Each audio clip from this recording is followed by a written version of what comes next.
Chapter 419. Planet J, C335 wasn't a very important planet in Sector J.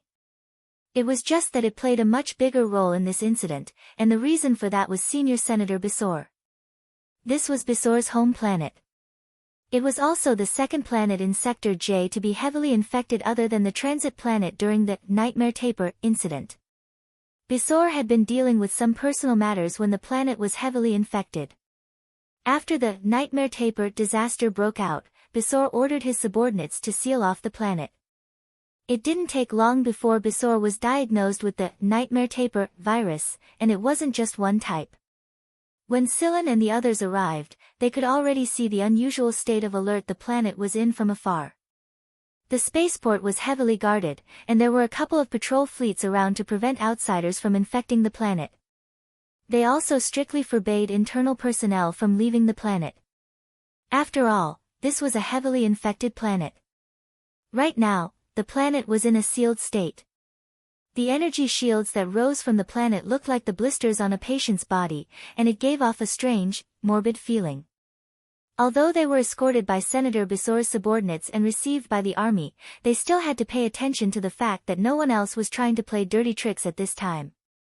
Right now, the 8 great armies were divided into 2 alliances, the 3rd army which Fiegler was in, the 4th army which the G family controlled, the 7th army which the CI family controlled, and the 1st army which was under Marshal Daniel's command. This was an alliance of forces, and Old Mo's son, Mo Ching, was in the CI family's 7th army. The other alliance was led by the U family's 2nd army, and was made up of the 5th army, the 6th army and the 8th army. These 2 factions had an alliance like this before and after the League of Stars' chaos. It was just that it wasn't obvious in the past, but it was brought to the surface after the League of Stars' chaos. What CI Jincheng meant by this was to prevent the other group from interfering and causing trouble at this time. Those people might not do anything to Bisor, but CI Jincheng and the others who were ordered by his parents to treat and negotiate would soon become their targets. The spaceport landed. Their spaceport was not allowed to enter the planet, and there were already people from the 1st, 3rd, 4th, and 7th armies stationed at the spaceport to receive them. Silen looked at the situation.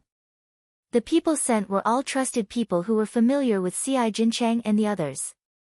For example, Ji Feihang from the Ji family. Pride was immediately beaten to the ground by Ji Feihang the moment he got off the spaceport. Since Pride had left home without permission and successfully made the elders go crazy with anxiety, Ji Feihang had beaten Pride to the ground like a chicken. Knight was in a similar situation. He was beaten into a pig's head by his cousin, Fiegler Holando.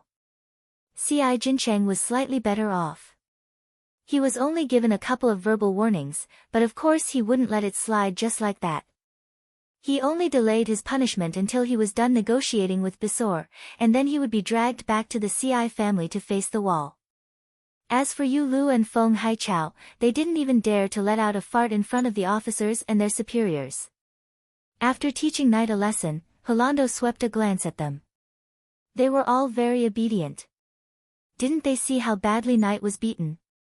Long Yuze sat at the side. The people who came were all military personnel and political figures, but none of them could control young Master Long. They were the only ones who were more relaxed here. Long patted Alan and pointed at the people who were being scolded, "Note them down and report them when the time comes. We'll let everyone see the fate of heroes." "Didn't your Grandpa Fox tell you to go back?" Silen turned his head and asked.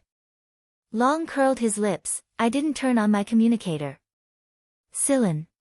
Sitting at the side, Silen, Cheto, Mangaluo, Long and Alan watched the people not far away get scolded. Compared to the people over there, they were a lot more relaxed.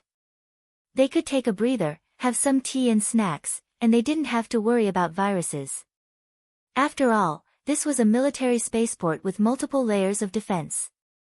There were detection devices both inside and outside the spaceport. Since Holando and Ji Feihang had been dispatched here, there was nothing for Knight and Pride to do.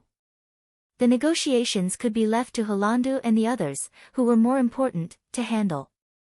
Since the project team in the military had successfully prepared 62 types of virus vaccines, a couple more good news came out one after another. The number of vaccines was gradually increasing, and many places were already starting to carry out treatment. After the tension of the nightmare taper incident, everyone felt that it was time to catch their breath. However, Silen couldn't shake the feeling that something wasn't right. Right now, the project team that caught a descendant, Nightmare Taper, had become the focus of everyone's attention. Moreover, the people of the 1st, 3rd, 4th, and 7th armies treated this project team like a treasure. Not only did this project team give them hope of solving the Nightmare Taper incident, it also raised the reputation of this joint organization to unprecedented heights. The diplomats of the 4 legions walked out with their backs straight and their words full of vigor. Silen had asked Ci Jincheng about the person in charge of the project team and the members of the entire project team, but Ci Jincheng himself did not know just who was in the team. This was because the project team had undergone a personnel change not too long ago, and it was no longer the original team that Ci Jincheng knew. Night and Pride didn't know the reason behind this change either. Judging from Holando and Ji Feihang's appearance, they didn't seem to be worried about the Nightmare Taper incident at all. If they were this confident, Silen had no choice but to think about the main person in charge of the project team. As far as he knew, although the few heavyweights of the original project team were influential in the League of Stars and had appeared in the 2 top magazines, Glory and Code, Silen didn't believe that they could create almost 100 types of virus vaccines in such a short time. It wasn't that Silen was looking down on them. Silen just felt that after the personnel change, the main person in charge of the project team would definitely not be the same as before. However, other than those famous masters, who else could have such a powerful ability? "Hey, Silen, are you coming with us?" Knight shouted from the other side. Holando, who was talking to Bisor's men in front, frowned.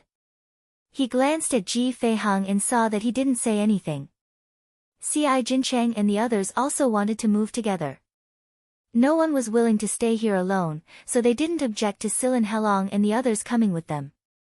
This wasn't their territory anyway, so they might as well bring them along. They wouldn't feel at ease leaving these people here. Before leaving the spaceport and heading towards the planet, Silen looked at the communicator in his hand. There were 2 messages on it. "What's wrong?" Lung asked when he saw that Silen had stopped. "It's about the 11 squad." After replying to the message, Silen led Cheto and the others onto the spaceplane heading towards the planet. This spaceplane was specially arranged by Bisor. Holando, Ji Feihang, and some of their people, as well as Silen and the others, were all sitting inside. There were battles going on in many places on the planet. Those who were sick to the point that they couldn't control their emotions due to the virus were all on the killing list. Before the vaccine was obtained, the so-called solution to the problem was to kill them directly. Right now, Bisor's men were busy cleaning up the planet.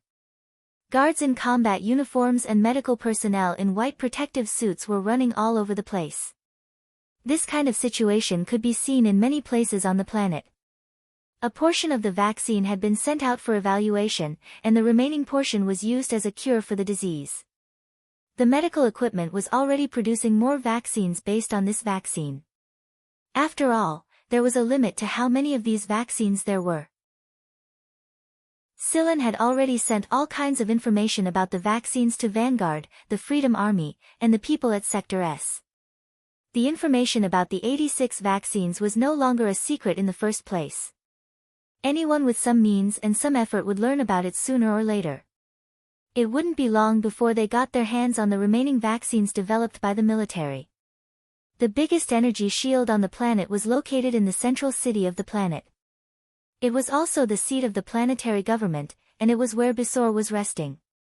The energy shield was divided into several layers.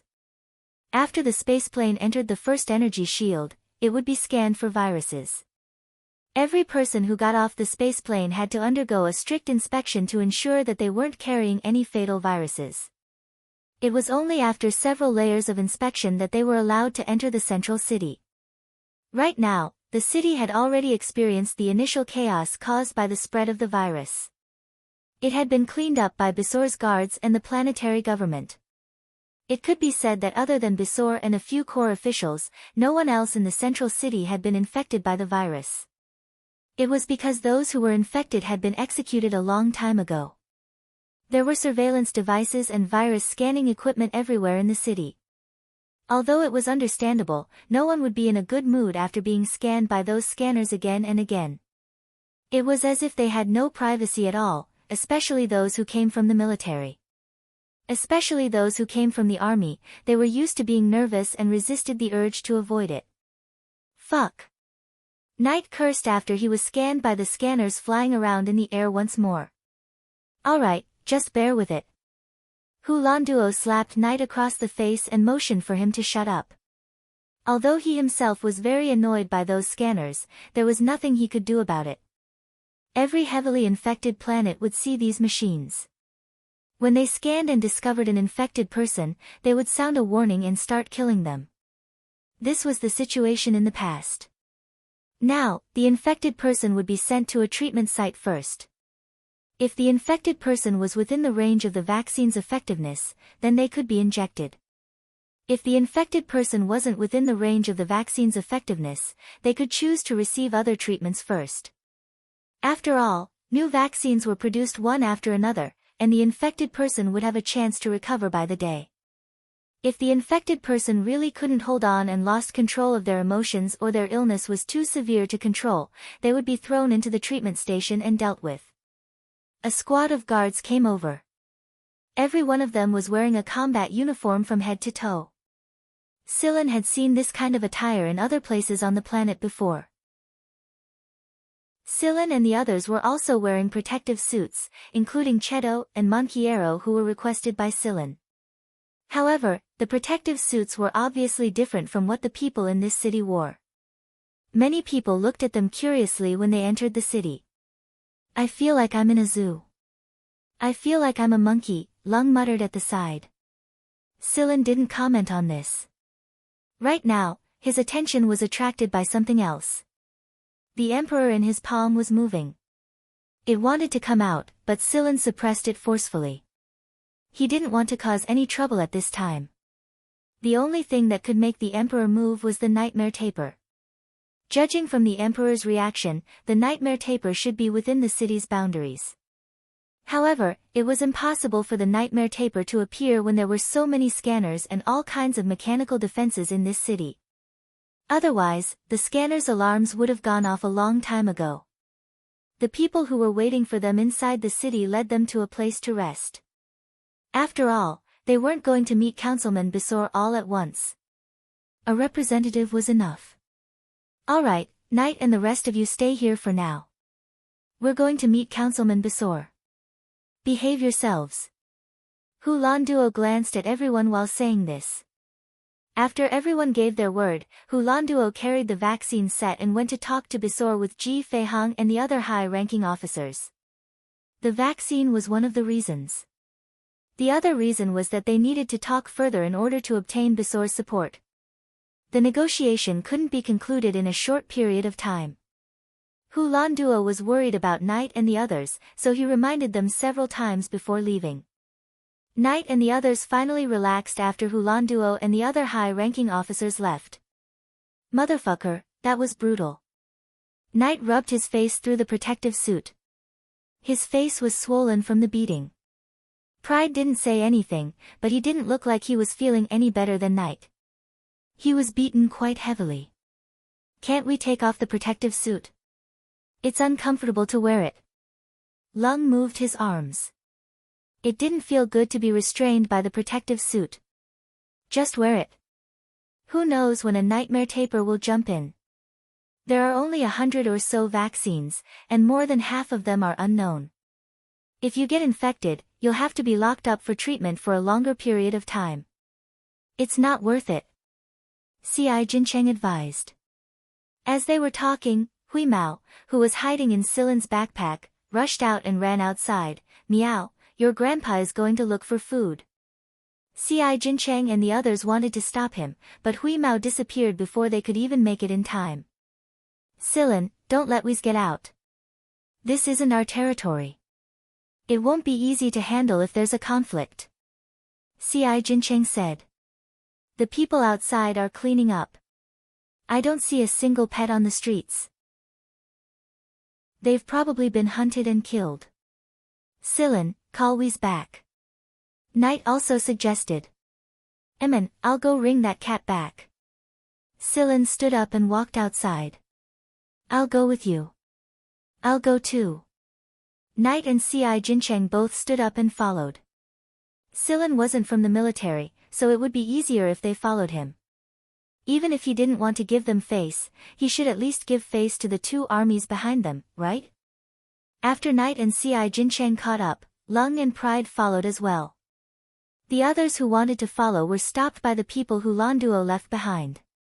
They couldn't stop the first few, but they could still stop Yu Lu and the others. After all, their ranks weren't high.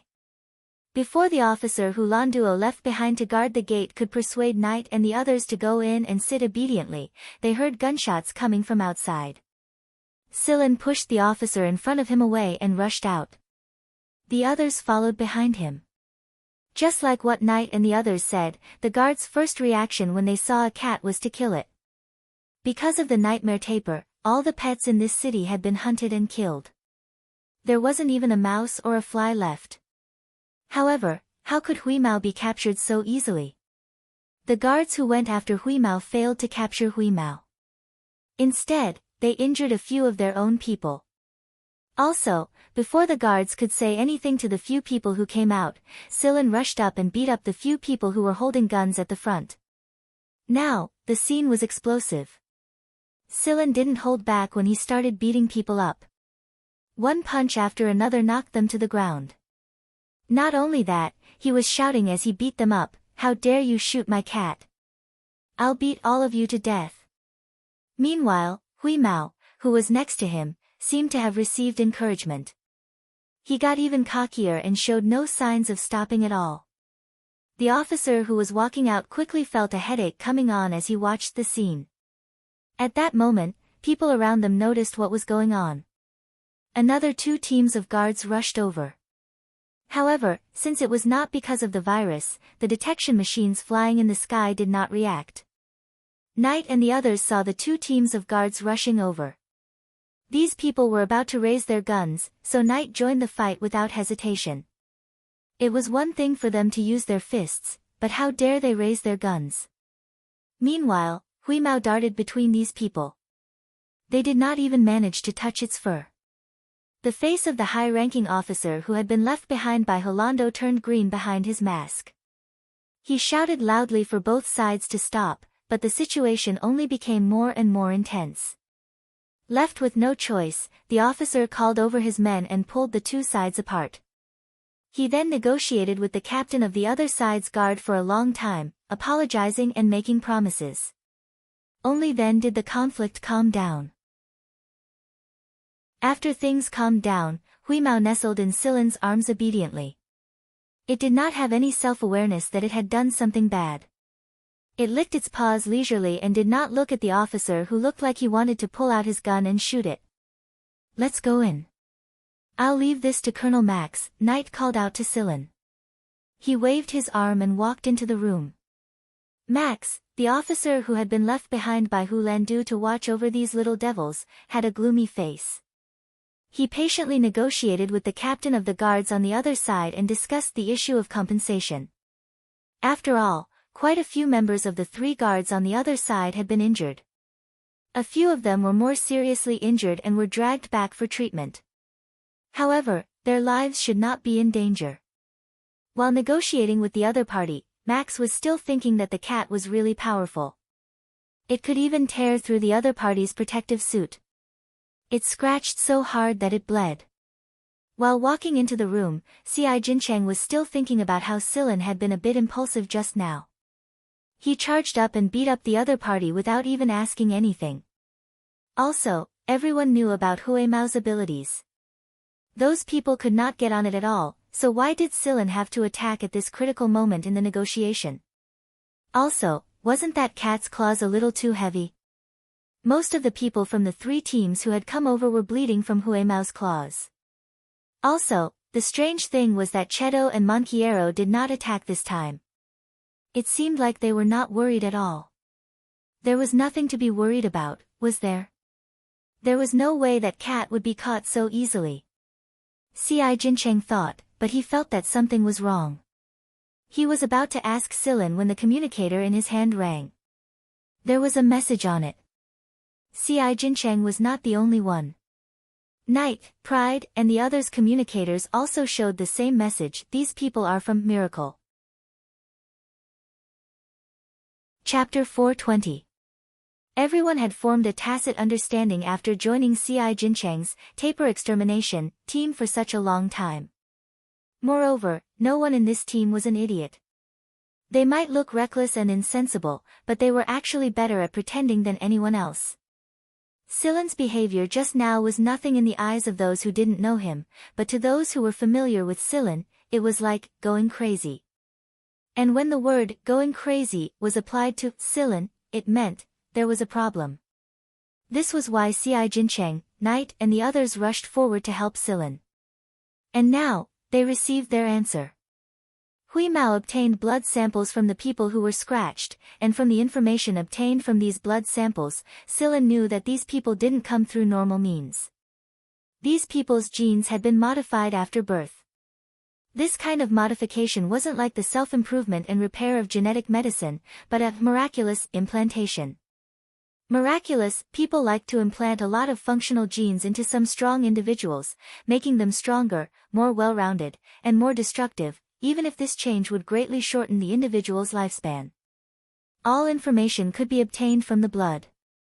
The reason these people in the city wore thick protective clothing wasn't just to prevent viruses, it was also to prevent more information from being leaked. There were always some individuals who would give themselves away when they went berserk. Their faces and appearances would change abnormally when they were agitated, so protective clothing was a very good cover.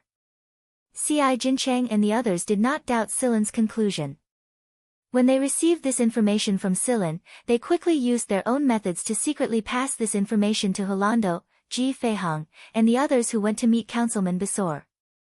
The people who were resting here all began to communicate with each other through various secret methods. It was because they weren't sure if there would be hidden surveillance equipment in this resting area. Colonel Max, I'm so sorry, those people are really fucking bastards. Knight walked over and said to Colonel Max, who was giving off a dark aura. Max was a member of the Third Corps, so he was definitely trustworthy since Holando had asked him to stay. When Knight said this to him, he must have used a method that both of them knew to pass on the message.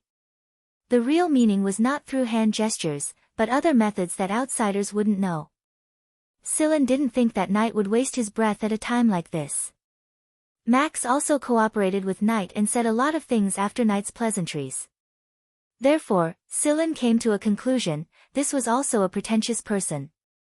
Holando had left some people here, as well as in the spaceport.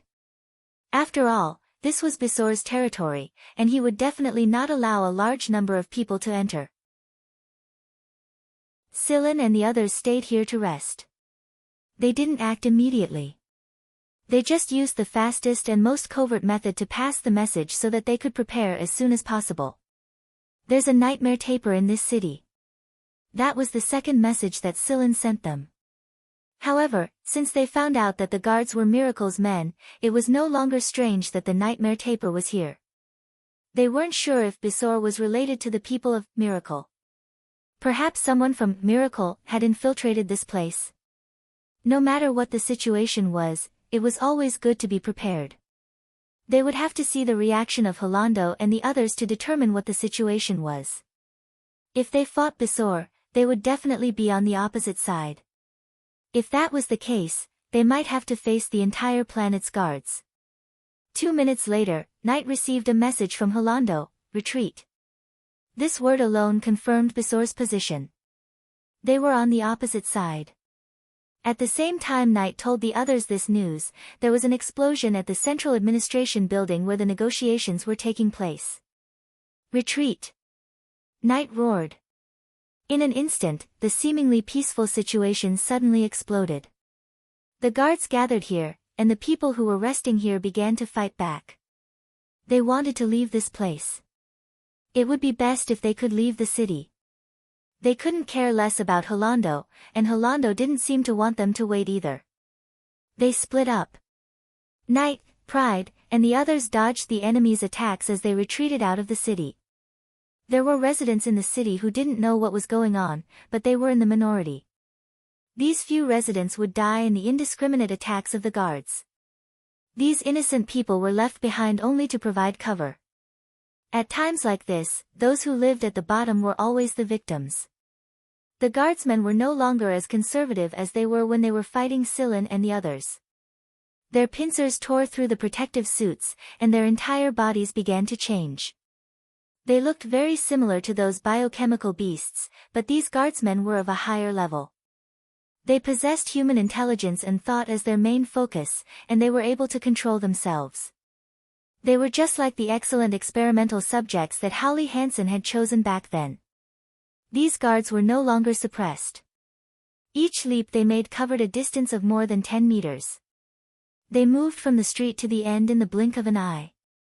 Menji Aluo had thrown away the protective suit a long time ago. To him, this thing was a restraint, a complete restraint. He rarely used his hands. Most of the time, he only used his wings. However, in the face of these guards, he used his hands. His hands had sharp claws similar to Shusag's. They could easily pierce through an enemy's body. His entire arms were like steel. When they smashed into the guards, only cracking sounds could be heard. Menji Aluo couldn't control his strength, so he didn't use his hands often. However, he didn't need to worry about his strength when fighting these people. Sillin had said to fight with all his might. The scanning machines in the air displayed Sillin and the others' positions clearly. This was a reference for the other guards who were rushing over. The previous scan was not to see if the visitors carried the virus, but to remember the characteristics of these people, as if they were marking them. Bam! A scanning machine flying in the air fell to the ground like it was paralyzed. Bam bam bam. One after another, the scanning machines fell to the ground, never to rise again. All of their programs were in chaos in an instant. They didn't know how to react at all. They didn't know how to fly. They could only be pulled by gravity and smashed into the ground. This was Huemao's handiwork. They looked up at the sky.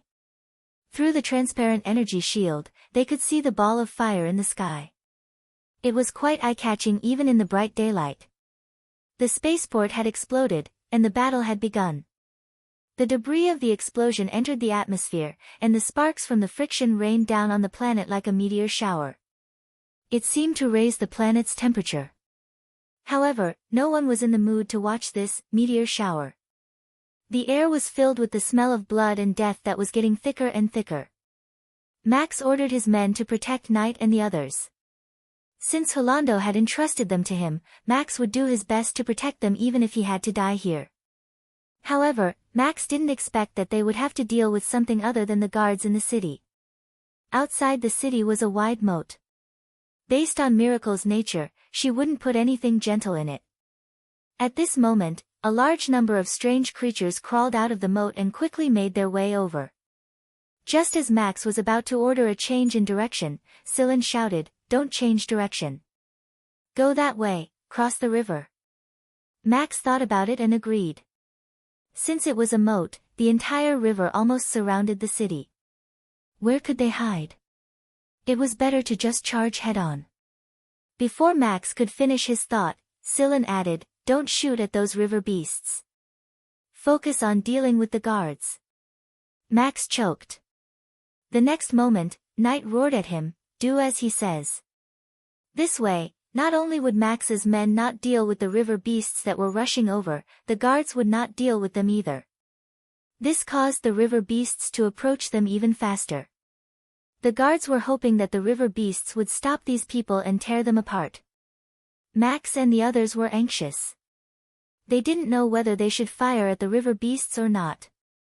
After all, the monsters were getting closer and closer.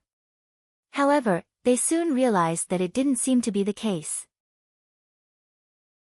Usually, the things in the river would help the guards deal with external enemies, but now, these ugly fellows were fighting against the guards in the city. They didn't even care about the few soldiers from the army who had fired at them at close range just now and charged straight at the guards. Their target was clear.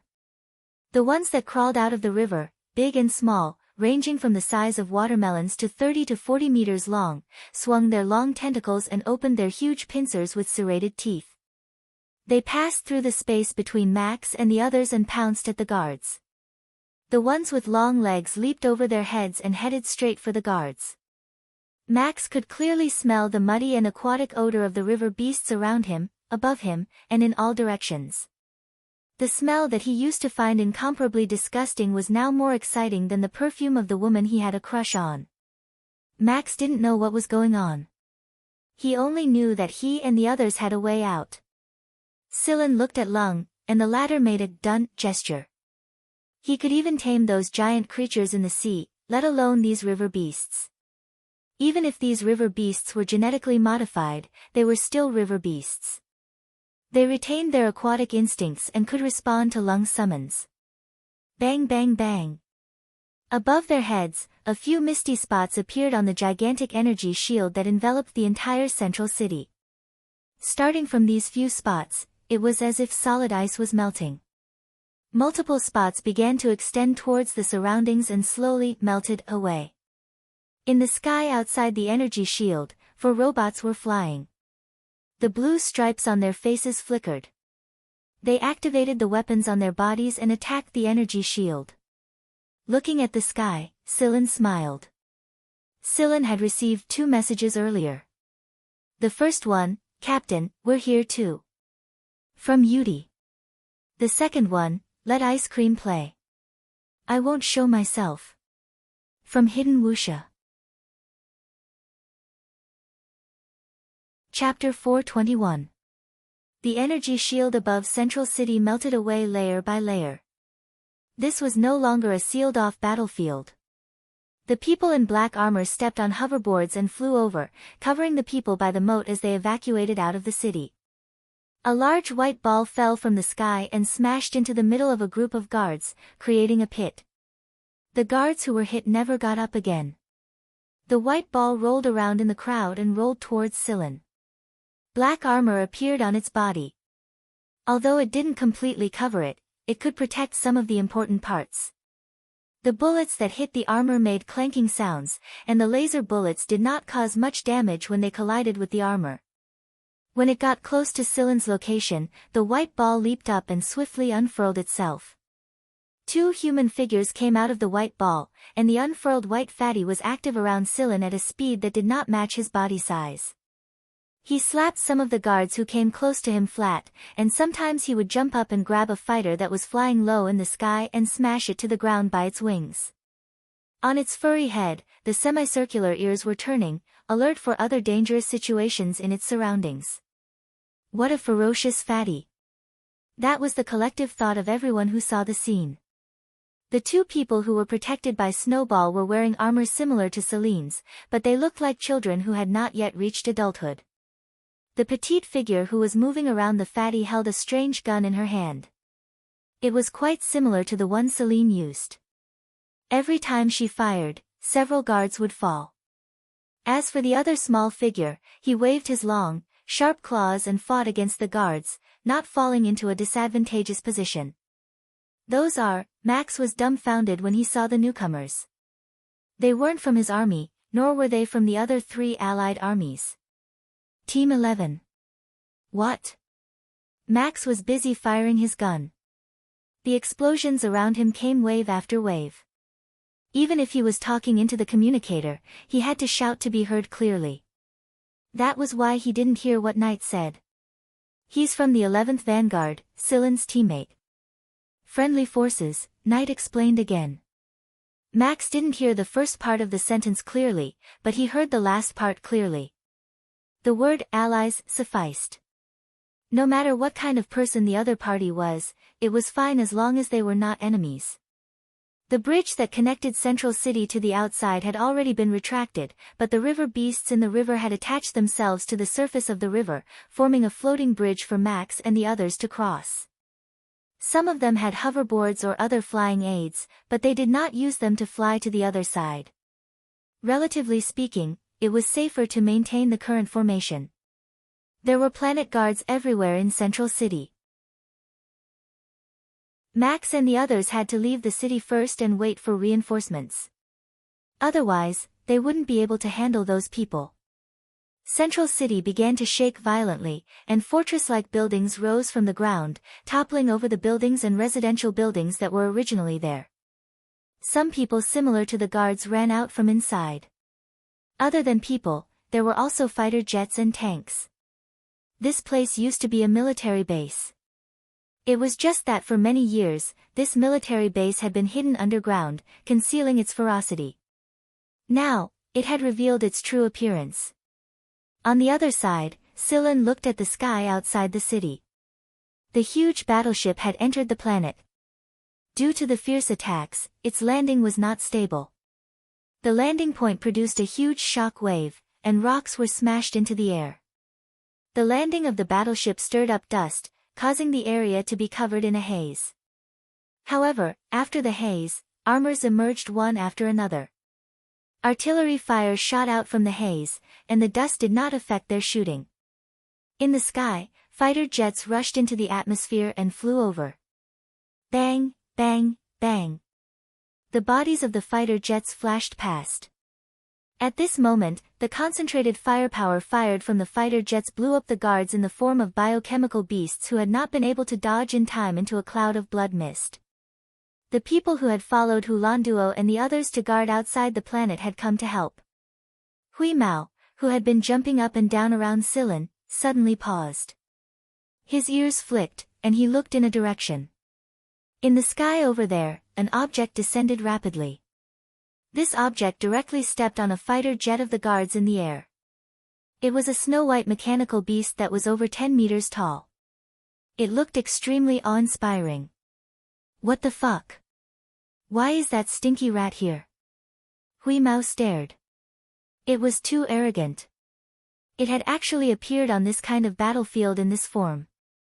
The surrounding tanks and fighter jets were simply like toys as it threw them up and down and stepped on them. Sillin, I'm going to play. Hui Mao did not want to be left behind. He spread his limbs and charged in the opposite direction of the crowd's retreat.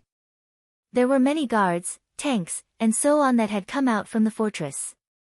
Hui Mao, who was running, dodged the artillery attacks. In reality, with its speed, it was very difficult to lock onto it.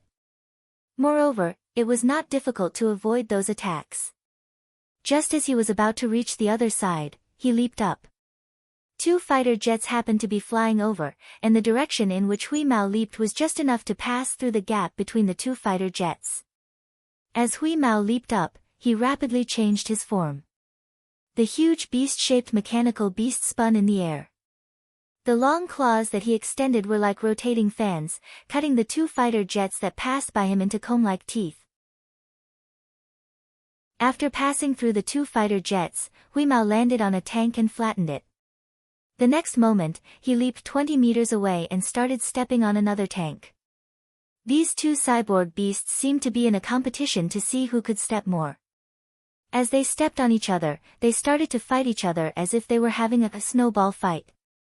With a hook of their tails, they would coil up the passing tanks or fighter jets that were flying past them and throw them at the other party.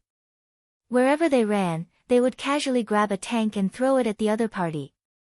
To these two cyborg lifeforms, this battlefield was indeed more like an amusement park. Here, they could do as much damage as they wanted without being scolded or having to pay for it. Lung and the others, who had already crossed the river, looked at the two big fellows jumping around and wreaking havoc in the central city and joked, "Those two fellows have been waiting for this moment for a long time, haven't they?" Sillin did not comment, but he was certain that Wuxia had been waiting for this moment for a long time. The middle-aged man was probably hiding in a corner somewhere, watching the two cyborgs play with each other. A group of soldiers in combat uniforms walked over and said a few words to Max before escorting them away. Sillin called Tang Qiuqiu and the others over, and they left together. The people from the 11th squad had entered the planet via spaceplane. The starship was outside, so it did not come in. It was because the warships and combat squads of the military had already entered the planet, and there were fighter jets and spaceplanes everywhere. Yudi was afraid that he would become a target for both sides if he were to enter the planet. After all, the 11th squad hadn't communicated with the military yet. The 11th squad who were providing air cover also retreated after receiving Sillin's notice and flew towards the spaceplane.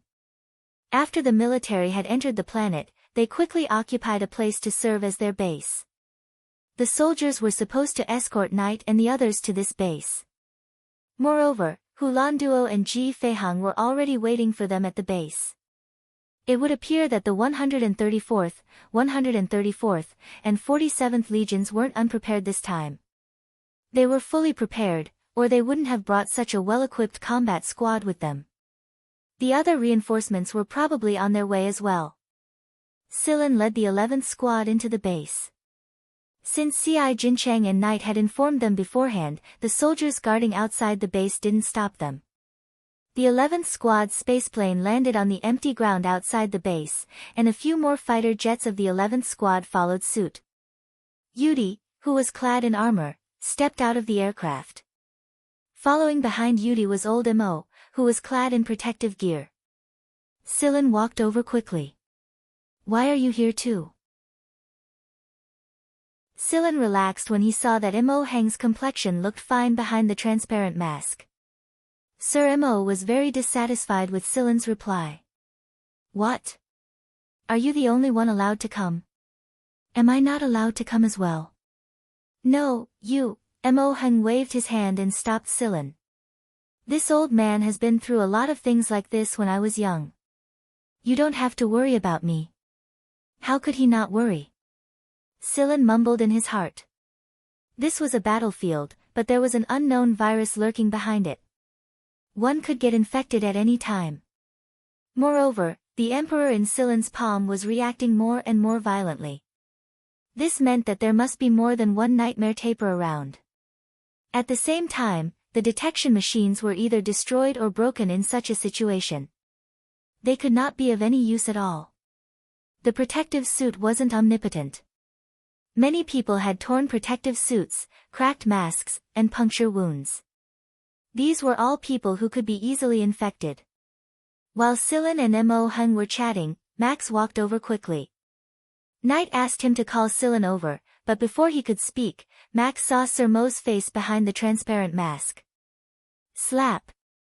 A military salute. "Hello, Elder Mo."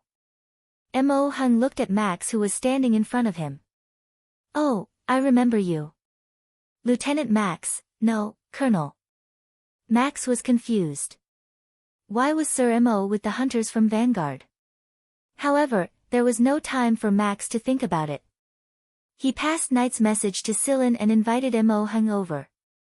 Since they had bumped into each other, they could not let Sir Mo stay here just like that. Sillin nodded. After informing Yudi and the rest, he and Mo Heng arrived at a medium-sized aircraft that had landed in the center of the foothold under Max's lead. Knight and the rest were sitting in the aircraft. The atmosphere seemed a little heavy. Ji Feihang and Hulan Duo had suffered gunshot wounds. The gunshot wounds were not fatal, but they did not look well. When Celine arrived, Hulan Duo was in the middle of a conversation. "We're so well prepared this time mainly because of one person's suggestion. We did all these preparations just in case. I didn't expect him to be right in the end. Although we thought the possibility of a war was slim before this, we've now proven our speculation." One person's suggestion. Who? Knight asked. Hulan Duo shook his head and said nothing. Cough, cough, cough. Hulan Duo spat a mouthful of blood as he coughed. Meanwhile, Ji Feihang, who had been resting with his eyes closed next to him, lifted his hand and touched his nose. He looked at his fingers, which were covered in sticky blood. The blood was increasing, and it seemed like it could not stop. Chapter 422. Hu Landuo and Ji Feihang's condition made the rest of them panic. There were no life-threatening injuries when they were being treated a few minutes ago.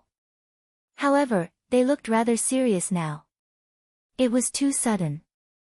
The paramedics ran over immediately and brought Ji Feihang and Hu Landuo into the emergency room in the aircraft. What's going on? Nat and the rest were walking around anxiously outside the emergency room. Perhaps he was too frustrated, but Nat felt even hotter and more irritated in the protective suit. He wanted to take it off, but Sillin stopped him. They might have been infected, Sillin said. Infected? But they're wearing protective suits. Nat stopped talking all of a sudden. He recalled the injuries on Hu Landuo and Ji Feihang.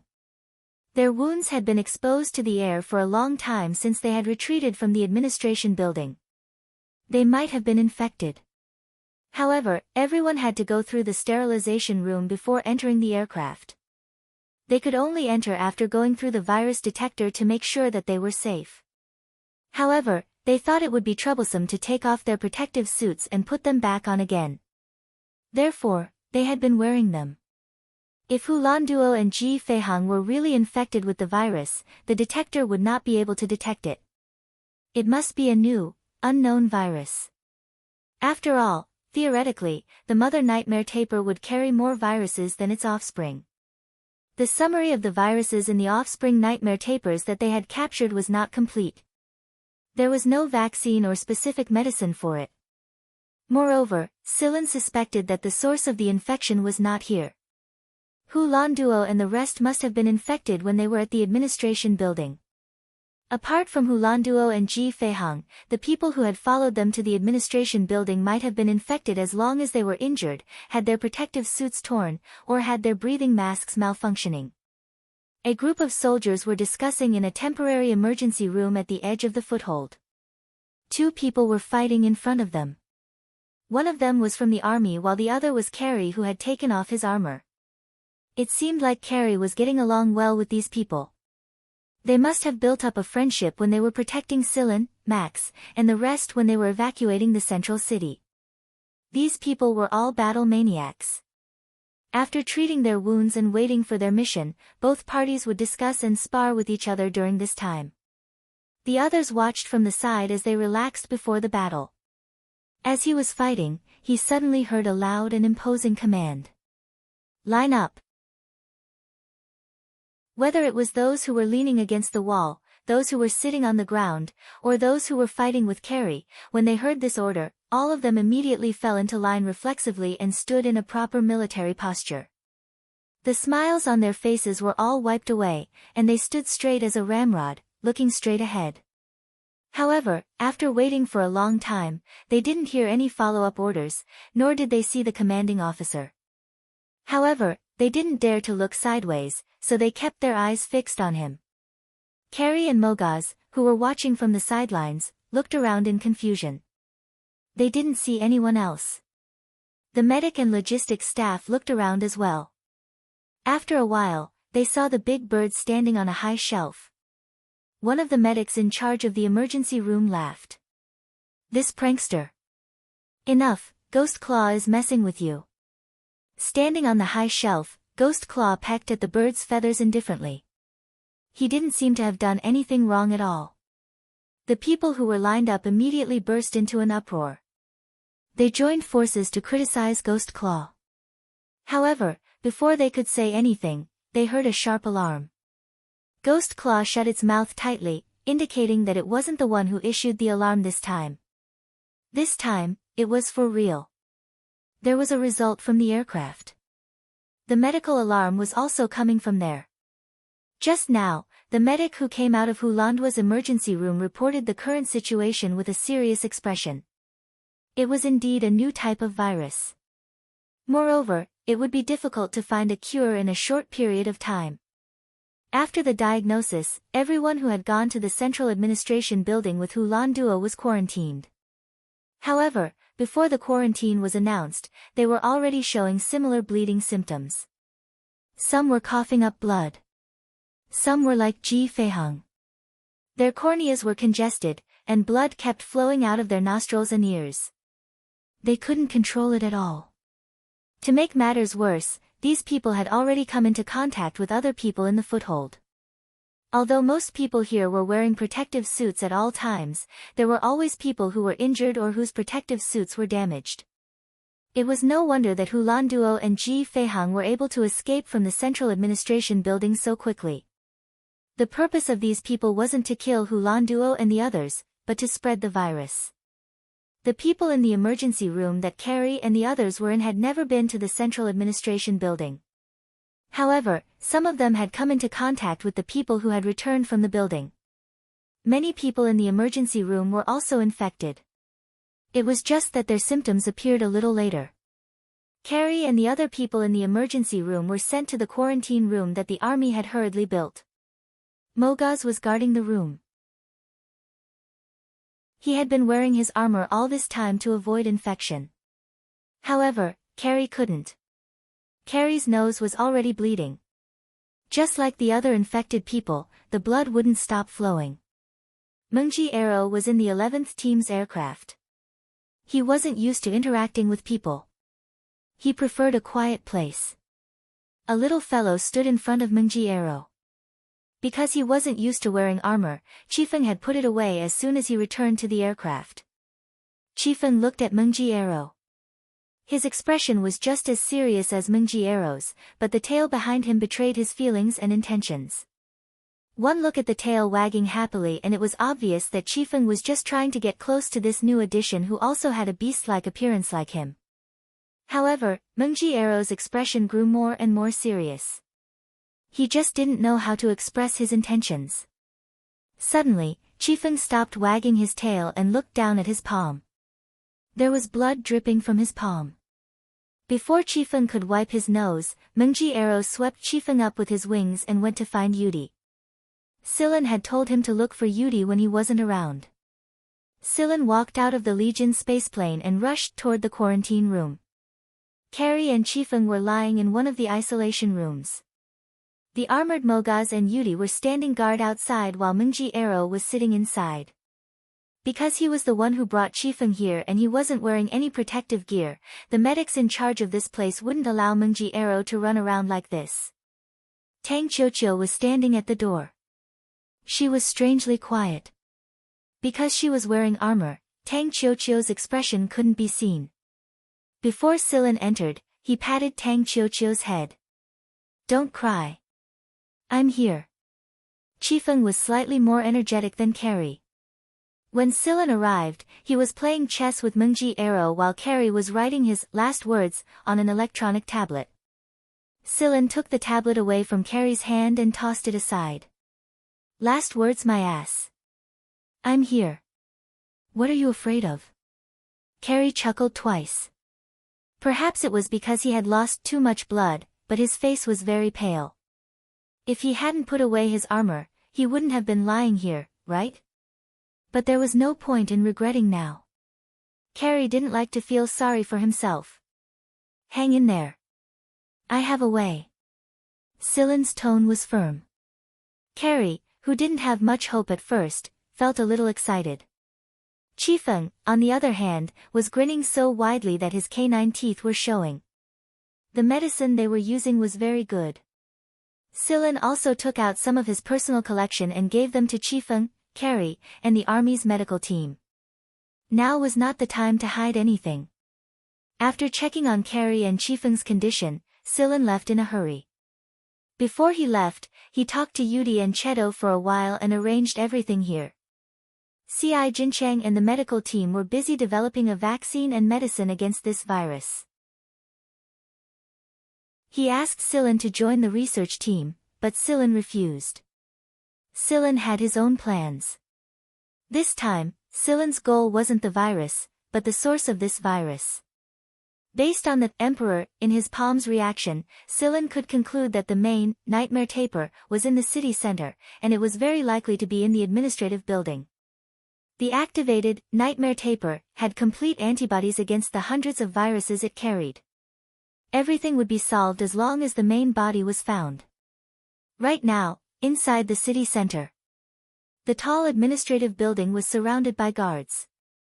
Be it in the air or on the ground, They were everywhere. The army couldn't reach this place just yet. On the 100th floor of the administrative building, an old man was leaning on the windowsill with a walking stick and looking at the situation outside. He wasn't wearing a protective suit, and the window was open. He didn't have any intention of guarding against the virus. The wind carrying the heat of war blew the hair on the old man's temples, but it couldn't blow away the smile on the old man's face. The old man didn't seem to be in good health. He was wearing a respirator, and every breath he took was heavy and difficult. However, the old man didn't seem to notice it. He looked at the world under the tall building and the battlefield outside the moat with a smile on his face. He knew that the army came prepared this time, and he also knew that there would be more coming. The situation was not in his favor, but the old man just stood there with a calm smile on his face as if he was enjoying the scenery. Soft footsteps were heard, and there was the sound of wheels rolling. Behind the old man, a young man pushed a wheelchair over. There was a person sitting in the wheelchair. Only half of the person's face looked like a normal person without any wrinkles. The other half of his face had a metallic luster like a robot. He was wearing loose clothes that covered his entire body. The old man standing by the windowsill didn't turn around when he saw the two outsiders. He was still looking out the window. "You're finally here," the old man standing by the windowsill said. He sounded like he was chatting with an old friend. "You look like you're in a good mood." "You're still in the mood to enjoy the scenery," the person in the wheelchair replied in the same tone. The old man didn't explain. Instead, he said, "If we worked together, the outcome would have been different." The person in the wheelchair smiled. "We've been on different sides ever since you ordered Red to kill him." Chapter 423. There was basically no one alive on the ground floor of the central administration building. There were not even many guards around. When Silen snuck in, he did not expect that there would be no one guarding the center. Was it intentional or was it a coincidence? Right now, Silen couldn't care less about those things. The Emperor, in his palm, was reacting more and more strongly, so Silen quickened his pace. Right now, Silen wasn't wearing his armor. In order to better sense and judge through the Emperor, Silen simply put away his armor. It wasn't hard for him to sneak into this place with his abilities. Originally, he was prepared to fight a hard battle after entering the administration building, but he didn't expect that there was nothing here. No, to be exact, all the trouble had been taken care of. He could also see some traces of battle left behind by Rolando and the others when they left this place. Lying there were people in army uniforms, as well as people in security and administrative uniforms. These people were already dead, and the machines and electronic devices that seemed to be in good condition but were actually unusable had all lost their functions.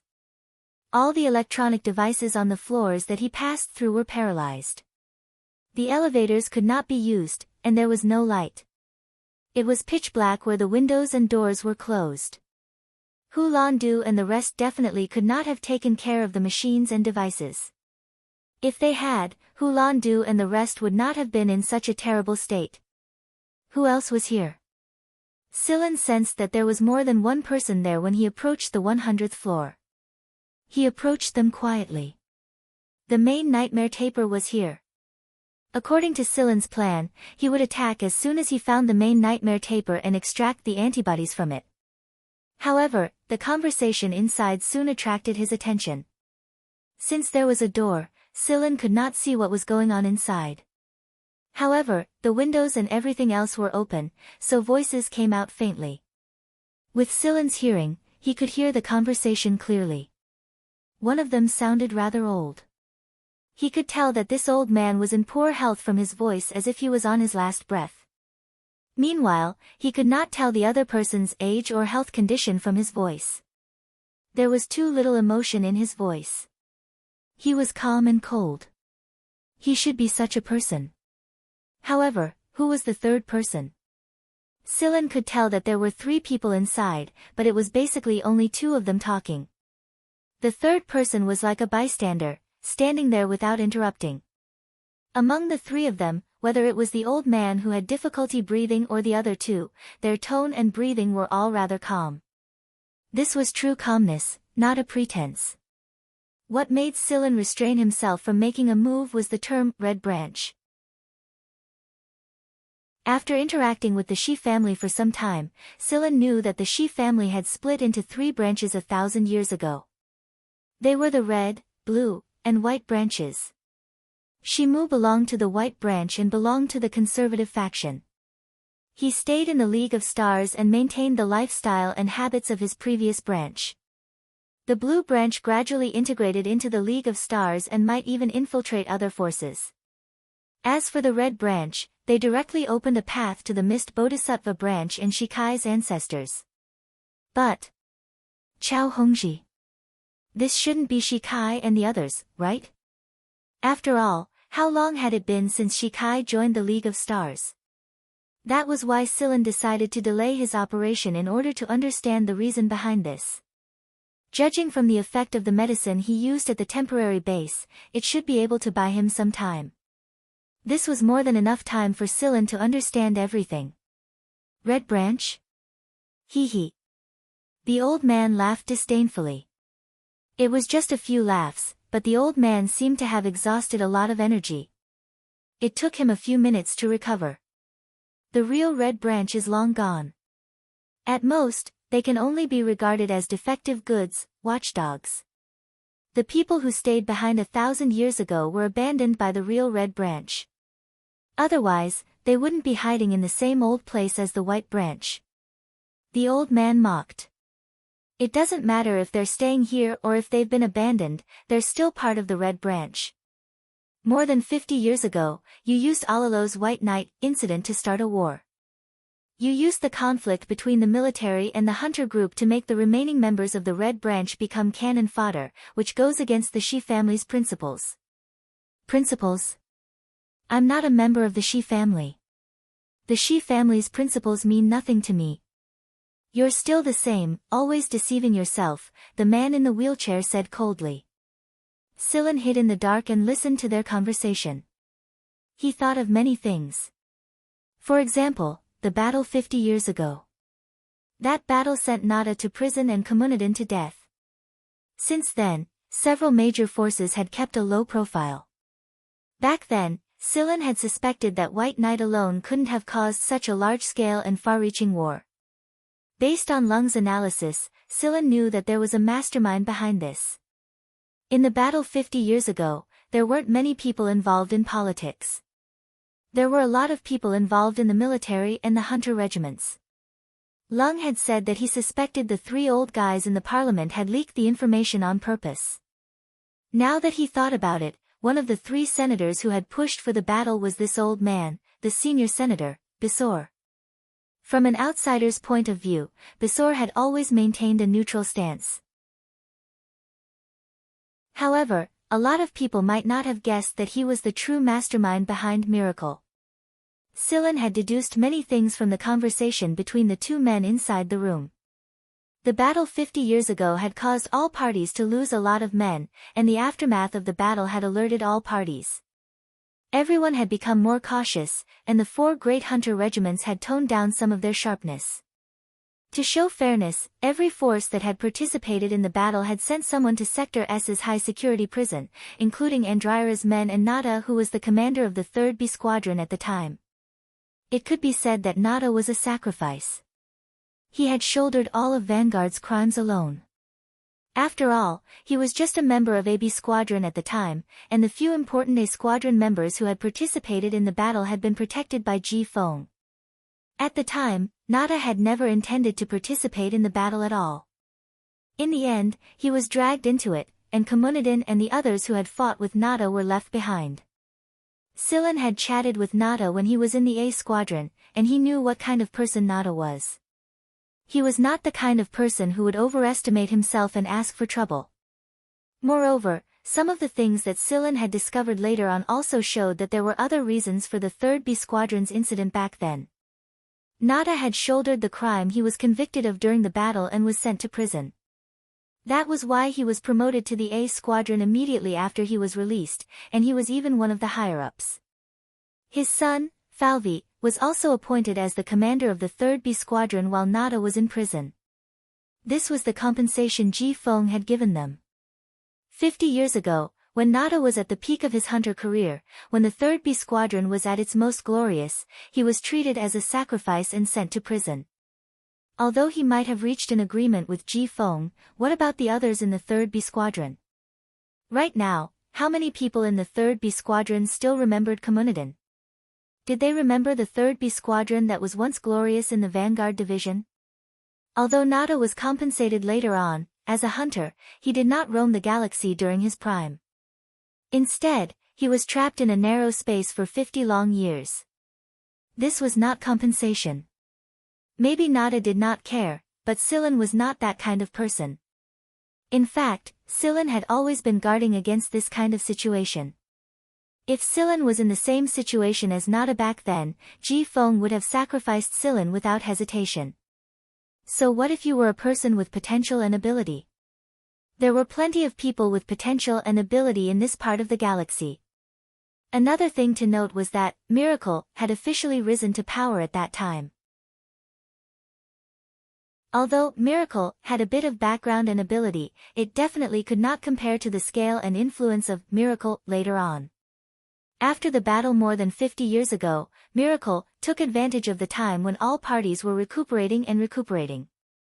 The company that should have been shut down a long time ago due to illegal research was taken over and supported by Bisor in secret.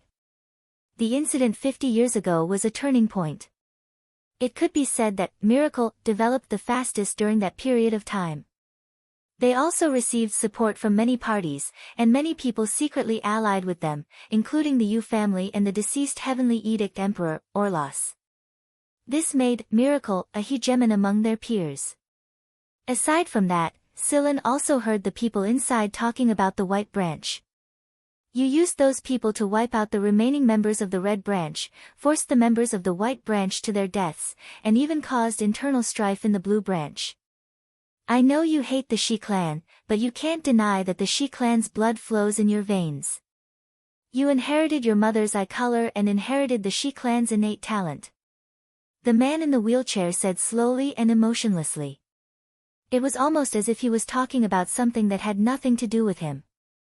The people who forced the White Branch to their deaths. Shimu's squad. Engenia had told Silan a few things about Shimu before. 10 years ago, when the White Branch Shi family was ambushed, they offered 5 sets of armor in exchange for hiding Shimu with Engenia. Engenia promised to protect Shimu for 10 years. Engenia said that Shimu was not even 5 years old when the incident happened, but he knew everything. His mind was no less than an adult's. Not long after the Shi family was captured by the League of Stars government, the space laboratory where the White Branch Shi family was imprisoned exploded. None of the people inside survived. Shimu's hair turned white overnight when he heard this news. Shimu was very sad at the time. At the same time, Shimu should have known the truth. Otherwise, why would a child who wasn't even 5 years old worry so much that his hair turned white? He knew that the elders who were captured committed suicide and were forced to do so. However, Shimu had promised those elders that he wouldn't participate in that kind of war. It wasn't easy for him to survive, so he couldn't be dragged into it again. You knew that those people would rather die than carry out that kind of research. You knew that they would commit suicide. Everything was within your plan. 50 years ago, you eliminated the people of the Red Branch. 20 years ago, you instigated the internal division of the Blue Branch. 10 years ago, the people of the White Branch were forced to their deaths. As expected of someone with the blood of the Shi family. Smart and cold. Bisor, who was standing by the window, laughed silently. The wrinkles on his face deepened. I just didn't expect that you would survive and join Azrael. I really couldn't do anything about you joining Azrael. However, it was a blessing in disguise. This way, you can live a little longer. According to what you said, I should be thanking you. The man in the wheelchair looked at Bisor calmly. You should know that the Shi family never interferes with politics. This is the rule of our ancestors. The heavens blessed them with extraordinary talent, and every single person who interfered with politics died a horrible death.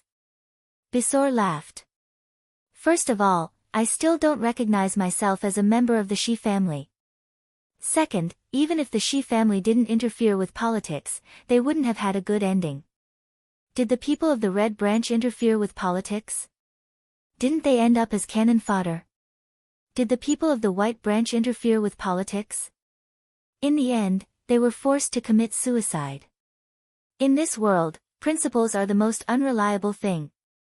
Those who lose their lives for the sake of it are idiots. Take the people of the White Branch for example. Or that woman. You should call her mother. Mother? She's just an obstacle. She always compares me to the Shi family. Unfortunately, our values are different. The Shi family are all idiots. You may have chosen the path of politics, but you can't change the Shi family's thirst for research. Otherwise, you wouldn't have taken over Miracle. As he spoke, the person in the wheelchair, who had been expressionless all this while, suddenly smiled. After listening for so long, can you come out now? Silen. Silen raised his eyebrows. He also guessed that he might have been discovered a long time ago. Moreover, this man said so much, as if he was deliberately talking to Silen, who was hiding in the dark. Silen didn't continue to hide. Following the man's words, the data on the door lock flashed twice. Silen knew that the door lock's password had been deciphered. After pushing the door open, Silen finally saw the appearance of the three people inside. Bisor was standing by the window and looking at Silen. The man in the wheelchair with half of his metal face had an indifferent expression, and the young man standing behind the wheelchair. Silen recognized this young man. Although this was the first time they met, before this, Silen had seen some information about this person from Shihuajing. Juno, famous for a long time. At the same time, Silen also noticed that Bisor and the man in the wheelchair had very similar pupils. They were both metallic in color, and when they looked at sunlight, their pupils would reflect silver white. It was the Shi family's signature eye color. The queen, in his palm, had an even bigger reaction. The mother nightmare taper was with Bisor. Bisor was obviously very angry at Silen's appearance. The smile that had been on his face all this time was now replaced by anger. Shi Luo, did you let him in? Great. Great. You're scared. Ha. You're scared. You can only kill me with someone else's hand. You didn't even dare to take revenge yourself, so you lost in the end. Silen's attention was focused on the name at the very front of Bisor's sentence. Shi Luo. That name had disappeared for a long time. If he remembered correctly, the 4-star academician of the League of Stars who was an absolute authority in the study of radioactive elements and decay was also called Shi Luo. However, the name, Shi Luo, was gradually replaced by another name. It was an unofficial title that people later gave him, Godfather. Chapter 424. Since Godfather was involved in this matter, the adjustment of the army's project team must have been because of him. Godfather must have been the reason why the vaccine could be produced so quickly. However, Silen had never thought that Godfather would be a member of the Shi family. Silen had never seen Godfather's image before. Many confidential documents did not even have his image. This was partly due to the League of Stars government's intention, and partly due to Godfather himself. It should not be too difficult for him to get rid of his own information. Moreover, he had Juno with him. However, what exactly did Godfather mean this time? After talking for so long, it did not seem like he was going to make a move at all. Godfather was not angry at what Bisor said, nor did he refute it. Instead, he turned his head slightly and said to Silen, the nightmare taper is in his heart, and it's already connected with it. In other words, Bisor's heart had to be removed if he wanted to take out the nightmare taper. Bisor would definitely die if that happened. With Bisor's current health condition, he probably would not be able to last long without the respirator, let alone removing his heart. He would not be able to take a transplant or any other treatment at all. This was what Godfather meant when he said that Godfather would kill him with someone else's hand. Bisor initially thought that Godfather would do it himself, but that was not the case. Instead, he was waiting for Silen. Bisor's smile was a little twisted. Take my heart. Just based on this ant-like thing? Ant-like thing? Are you talking about me? Silen thought. Bisor looked at Silen as if he was looking at a low-level animal. Kid, do you know what will happen if you kill me yourself? Silen frowned and did not say anything. Godfather answered before Bisor could continue. There are only two outcomes for killing a senior senator who has not been convicted. One is that he is convicted, and it must be a capital crime, and you will be fine. The other is that he dies and you die. However, I believe that Senator Bisor has already arranged all the funeral arrangements. With the influence and network of connections that he and his father have accumulated in the political arena, the latter is the most likely. Indeed, there was no concrete evidence to prove that Bisor was the mastermind behind everything. With Bisor's ability, he must have prepared everything to prove his innocence and scapegoats who could bear all the blame for what he had done.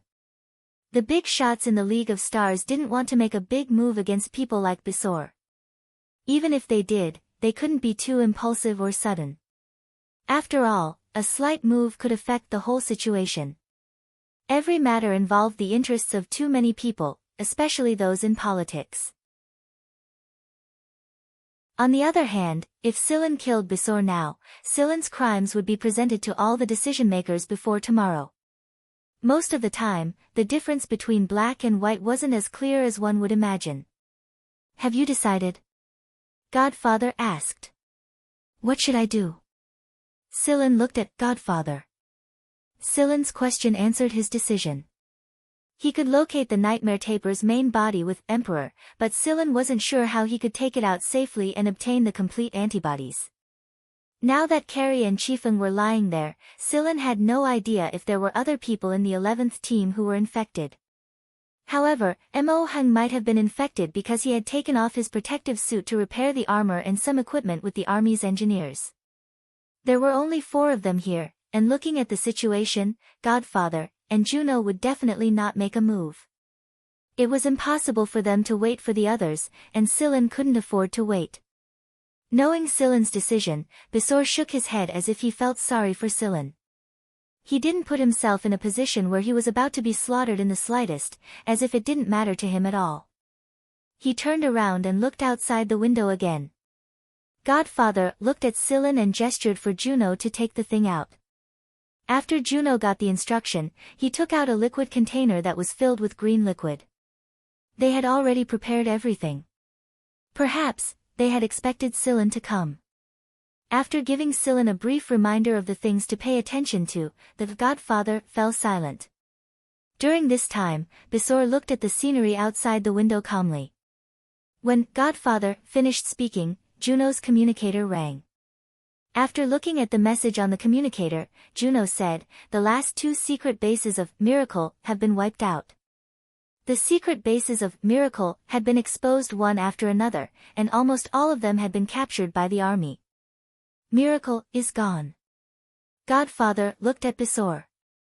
Bisor's reaction was still very calm, and he didn't feel any heartache at all. He was about to die, so what was the point of Miracle? To him, Miracle was nothing more than a plaything when he was alive, and he could use this plaything to toy with others. Using someone else's hands to wipe out the people left behind in the Red Branch, instigated internal strife in the Blue Branch, turned the dignified Godfather into a half-human, half-machine, and even forced the death of the Shi families by branch. He even created the peak of Miracle, and stirred up the entire League of Stars. What was there for him to feel pity about? Just as Berta replied, "So what? At least I won. I won against all of you. Shi Luo, you will always be a loser." 10 minutes later. There was a beating heart in the container. It was the female Nightmare Taper inside that was pushing the detached heart to beat. Meanwhile, the original owner of the heart was lying on the windowsill. "What's the matter?" Celine was holding the liquid container in her hand. There was a bloody hole in his chest. Since he had obtained this, Celine prepared to leave. He didn't have much time left. Before leaving, Celine said to Godfather, "The people left behind in the Red Branch weren't abandoned. It's just that the person they've been waiting for can't come back." Not long after Celine left, someone came to take care of Bissor's body. Juno pushed Godfather away. "He's still too young," Godfather said softly. This was his evaluation of Celine. He wasn't mature enough. However, it was precisely because he was young, and it was precisely because of his recklessness and stubbornness that he was clear about what was right and wrong. It wasn't a matter of weighing benefits. Speaking of Celine, Gaidar's bet. "Which side did you bet on?" Juno asked. "You'll know when the time comes." When Celine arrived at the army's base with the liquid bottle, Max was already waiting for him there. Without saying or asking anything, Max brought Celine to the prepared lab. All the extraction tools were already prepared. Knight, C.I. Jincheng, and the others were nowhere to be seen. Not even Lon and Alan were there. They were forcefully taken away. Lon's grandpa Fox had sent Brzette to forcefully take them away. This was the first time Focus had issued such a forceful order after handing over his authority to Lon. The others were probably the same. When Max brought Celine over, he wanted to say something but stopped himself. He felt uncomfortable in his heart as well. He knew all too well the twists and turns that came with being able to climb to his current position. There would always be someone to shoulder the burden of every war. This wasn't a world where one's innocence didn't matter. It was so helpless that it made one feel suffocated. However, Celine didn't say anything. He didn't ask why Max was waiting here, how he knew that he had obtained the main body, or why the lab to extract the antibodies was already prepared. Godfather was connected to the army. They might even be working together against Bissor. Celine was able to speculate more since he knew all this. He knew everything, so there was no need for him to ask Max any further. Celine extracted the main body, the nightmare taper, personally. The army didn't arrange any helpers for him, and he didn't ask anyone from the 11th Squad to help either. He completed a series of tasks on his own. He extracted all the antibodies from the nightmare taper and amplified them. He injected the antibodies into 2 seriously ill soldiers and gave them to Max after confirming that the antibodies were effective. He took a portion of the antibodies to Carrie and Chifeng's isolation room.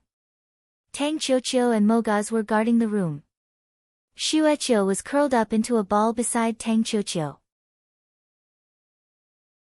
When they saw Celine walk in, the 2 people guarding the room hurriedly stood up to greet him. Celine wasn't wearing his armor. He waved the syringe in his hand and gave them a reassuring look. After injecting Carrie and Scarlet Wind with antibodies and seeing that their physiological indicators had returned to normal, Celine finally left the temporary isolation room. The isolation room was going to be removed soon. Celine asked Tang Qiuqiu, Mogaz, and Monquiero to watch over Carrie and Chifeng. They would go find Yudi after they recovered. Max had said, "Your contribution will not be denied," but Celine had only smiled and made no comment about it. No matter how great his contribution was, once the matter was over, everything else would go with it. Otherwise, Celine wouldn't have been sent to kill Bissor. The League of Stars didn't just have one miracle. Back then, Bissor was able to pull up a miracle. Even if Bissor wasn't around anymore, there were still others like Bissor in the League of Stars.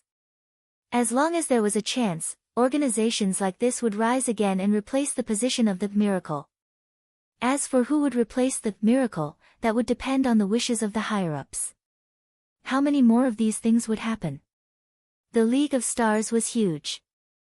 There were so many organizations, and they changed so quickly.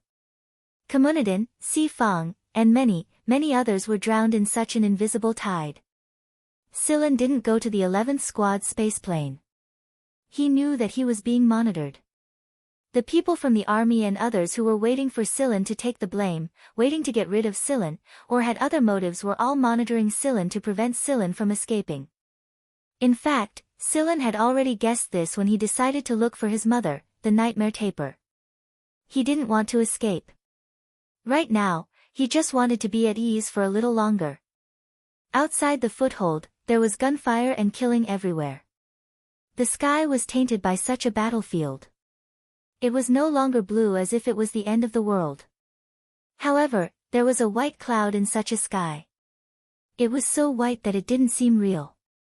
Scylla lay on a spaceplane that was waiting to be repaired due to a malfunction. With his arm as a pillow, he watched the small cloud drift into the distance. It passed the fighter jets and the gunfire before disappearing into the horizon.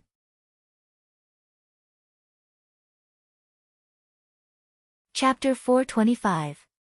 At the border between Sector C and Sector A of the League of Stars, there was a heavily guarded planet surrounded by 5 satellite planets. Right now, Scylla was on one of the 5 satellite planets. According to the star calendar, it had been more than 20 days since the nightmare tapir incident. More than 20 days ago, Scylla had produced the complete antibodies, and the military had taken care of the aftermath of the miracle. After the incident was over, Scylla was brought to this planet. The 11th Squad had left planet J, C-335 before the incident, and no one knew where they went, be it the military or Vanguard. It was as if the 11th Squad had vanished into thin air. Although the League of Stars was a huge planet, the 8 legions and some of the major families had sent people to investigate the 11th Squad to no avail. It was unsettling to the people who had been plotting something. At first, they thought that they had the 11th Squad in their hands after they imprisoned Scylla, but they didn't expect something like this to happen. However, to everyone's surprise, Scylla was unusually calm even though he was imprisoned on this satellite planet and awaiting his final trial. For the past 20 days, he had been doing the same thing every day. He would eat, sleep, wake up, read a book, and sleep again when he was tired. Of course, most of the time, he couldn't sleep well because people would come to talk to him from time to time. Right now, Scylla wasn't convicted, so Scylla couldn't be considered a criminal until his final trial. Therefore, compared to the convicted criminals, Scylla had a little freedom, but only a little. Similar to C.I. Jincheng's small base, this planet was shrouded in a gigantic protective shield and had an internal life support system to sustain life activities. The planet's primitive conditions weren't suitable for normal human habitation at all.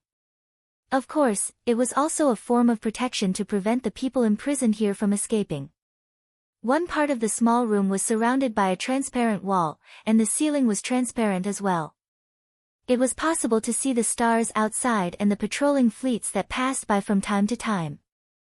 Of the 5 satellite planets, the one Scylla was staying on had people who were waiting to be judged. They could be found guilty in the end, or they could be found innocent. Everything could only be decided after the final trial. The final trial would take place on the planets orbiting these few moons. Even from here, Scylla could see a round golden building on the big planet.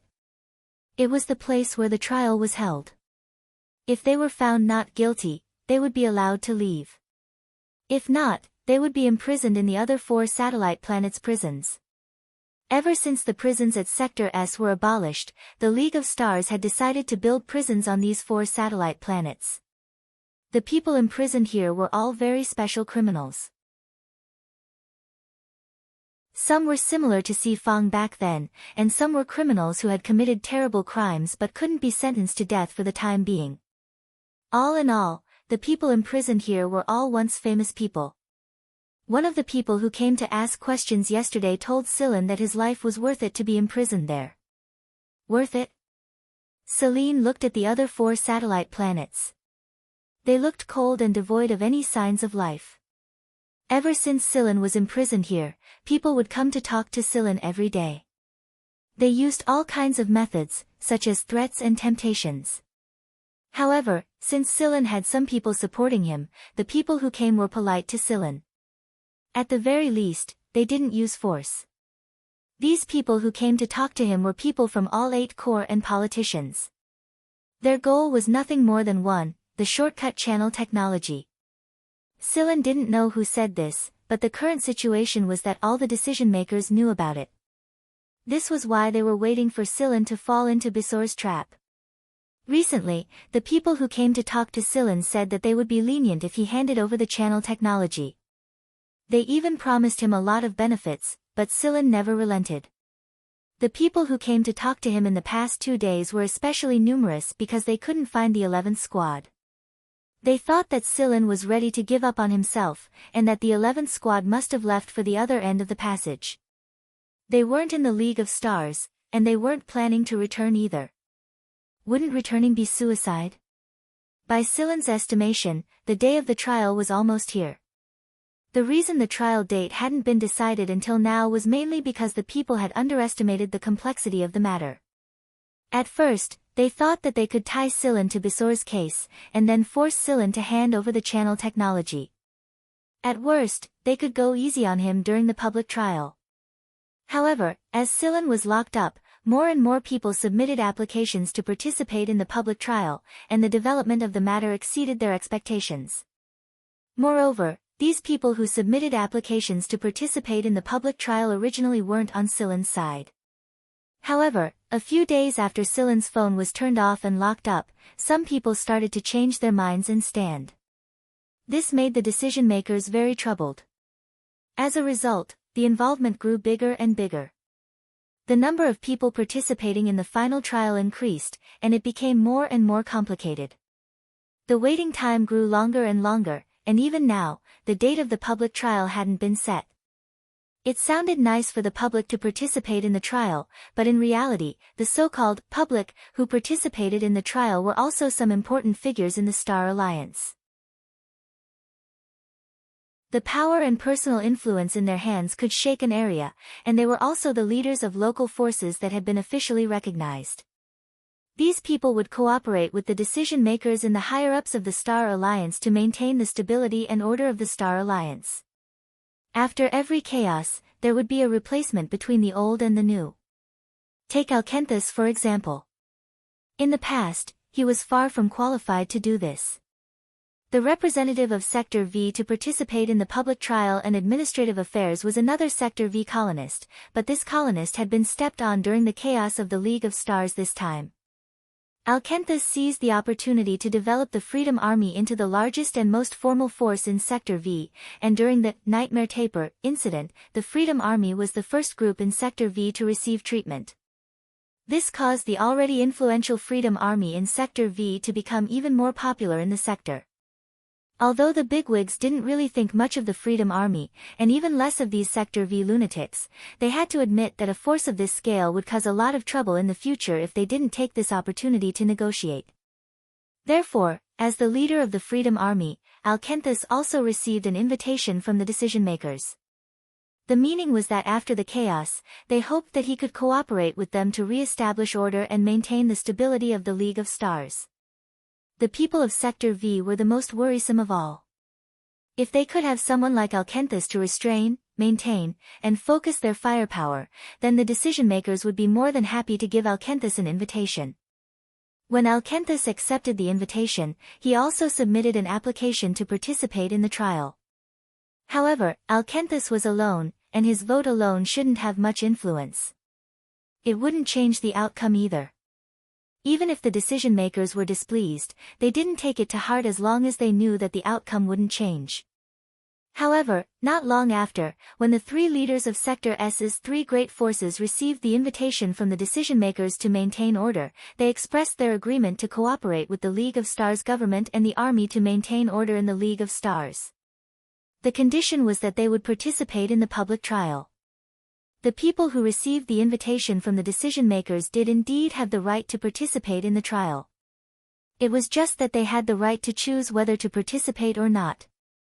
Most of the time, if it didn't involve them or had nothing to do with them, these people wouldn't participate in this kind of secret, complicated, and scheming trial. This time, the decision-makers didn't expect that the position of the captain of a small hunter squad would involve so many people. Moreover, many of them were targets that the decision-makers wanted to rope in. Because of this, the decision-makers conducted an in-depth investigation into Silen. The deeper the investigation, the more they discovered that Silen wasn't a simple person. Right now, the decision-makers were a little regretful that they had dragged Sillin into Bisor's incident. Of course, it was only a little regret, not absolute regret. After all, they coveted the passage technology more. Sillin looked at the starry sky outside. There were a few spaceports between the 5 planets and the central planet they revolved around. Right now, a starship had landed at the spaceport closest to Sillin's planet, and it didn't take long for a spaceplane to depart from the spaceport and fly towards him. Sillin had seen this situation many times already, and every time he did so, someone would come over and talk to Sillin and demand that he hand over the passage technology. Who was it this time? The answer was revealed very soon. I was thinking that you would show up soon. Sillin put down the book in his hand and looked at the newcomer. Yu Linglong walked into the small room and stared at the person sitting calmly on the chair with a complicated expression. Yu Linglong originally thought that since Sillin had the passage technology, he would definitely leave the League of Stars together with the 11th squad when he realized that something was wrong. She didn't expect that Sillin would actually cooperate and come here. She knew that Sillin wouldn't give in so easily and would definitely have a backup plan. The increasing number of applications to participate in the trial was proof of that. Some of them were people who were more familiar with Sillin, such as Engenia and so on. The other group of people who submitted applications included people from both the political and military circles. They were all people who had interfered in the miracle incident or had secretly violated the law. There were a lot of people involved in the miracle, but a lot of them had erased the stain when the miracle had gone down. However, Yu Linglong didn't expect that Sillin would have the evidence and blackmail to force those people to change their minds. Sillin had relied on this blackmail to force those people to participate in the trial.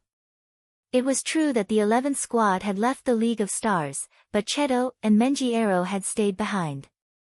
They had shown the stain that some people thought had been erased a long time ago. During the years Sillin had been a hunter, he had never stopped collecting information other than when he was out on missions. For example, Sillin had obtained a fragment of Alilo's star map and a chip from the Miracle base where Shueqiu and Qifeng had been captured. The chip contained a lot of information and even some secret transactions, and Sillin had been supplementing the information according to the chip.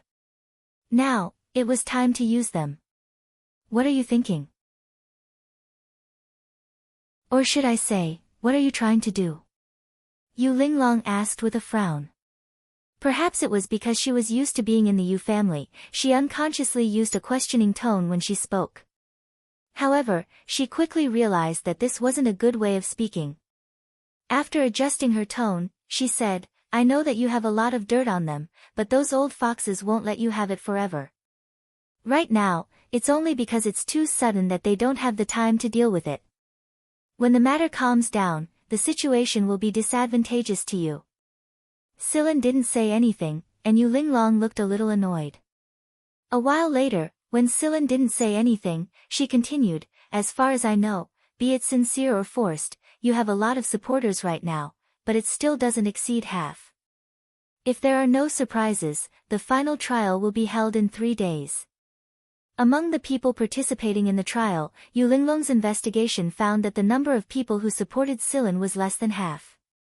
There were new supporters every day, including some famous people in the League of Stars. Even if they didn't have the right to participate in the trial, they would still use their connections. For example, Food King Hara, Great Master Jiu's son of the pharmaceutical world, and former Senator Sang Bo. Another example was the hunters. Right now, Ji Feng was busy working with Lan Huidi to deal with Heaven's birth, so he didn't have the time to come personally. However, Ji Feng, Lan Huidi, and Prisa, these 3-star-level hunters had all contributed to this matter. Some of the people who submitted the application to participate in the trial were also because of them. Although the 8 great marshals hadn't made their stance clear, there were people in the 8 armies who had already expressed their support for Sillin, and the one leading them was Mo Qing. There were also some people who had been instructed by Ci Jincheng, Knight, and Pride. Although they were confined by their families and there was a limit to what they could do with their current abilities, it was enough. At least not all of the 8 armies were standing on the opposite side. However, Yu Linglong didn't think that the number of people who supported Silan would reach half in 3 days. This time, my grandfather and father won't be participating in the trial. The Yu family will be participating in the trial along with me and my 2 cousins. This can be considered a test from my grandfather. I will help you. If they stood on the wrong side, they would definitely be criticized in the competition for the successor. Yu Linglong's 2 cousins were standing on the other side, and only Yu Linglong chose to stand on Silan's side. Many of Yu Linglong's subordinates were against her decision, so it was obvious that Yu Linglong was still under a lot of pressure. Silan, if you take out the shortcut tunnel technology, I'm sure that more than half of the people will support it. In Yu Linglong's opinion, Silan didn't have the ability to protect this technology at the moment. Instead of that, he might as well take it out and make a deal with the decision-makers. Not only would he gain some benefits, he would also be able to avoid more jail time. I won't say anything about the tunnel, at least not now. I won't use the tunnel technology in exchange for the support of the trial. Still, thank you for your help. Here's a gift for you. Silan smiled as he took out an item and handed it to Yu Linglong. It was the ruby that had been found on the transport ship of the Duance family that had been slaughtered. Yu Linglong's pupils constricted when she saw the gem that had a fracture on it. Blood Sun, the ruby in her palm reflected a demonic blood-red light. At this moment, Yu Linglong's emotions could no longer be described as complicated. Blood Sun was a rather precious ruby, and the owner of this ruby was Yu Linglong's second cousin, Yu Xing. However, Yu Linglong had only seen Blood Sun once. At that time, Blood Sun hadn't been cut into ornaments yet. Later on, Yu Xing embedded the cut Blood Sun into a ring and gave it to his mistress, Padlola. Later on, Silan found Padrola when he was investigating Yu Xing.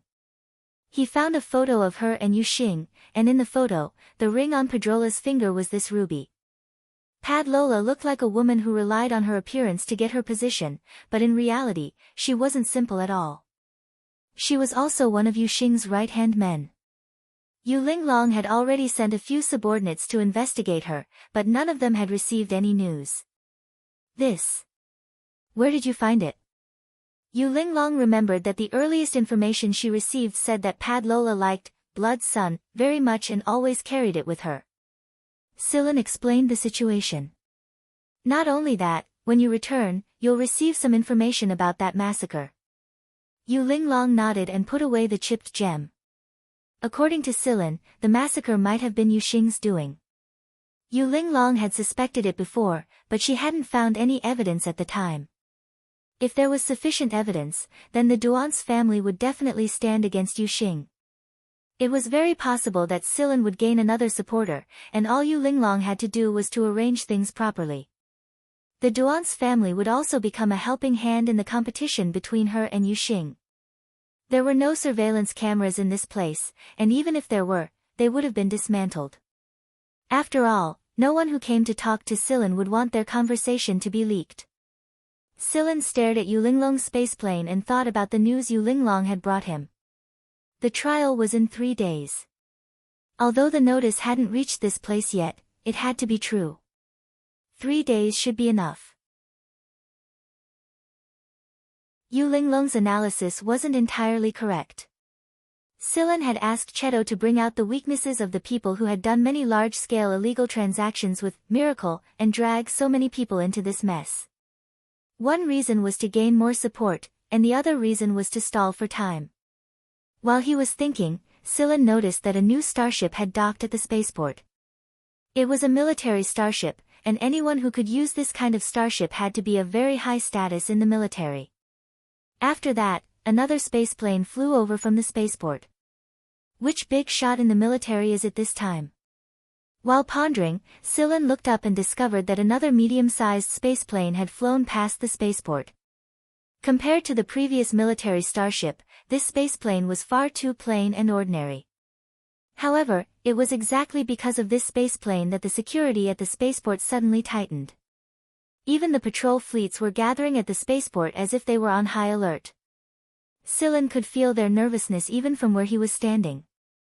The spaceplane stopped at the spaceport for a moment before flying over. It was probably a routine inspection just now. At a landing field not far away from where Sillin was being held, a spaceplane with a military insignia on it landed. The hatch opened, and a man walked out of it. He looked to be middle-aged, but the military rank and a certain special insignia on his military uniform were enough to send shivers down people's spines.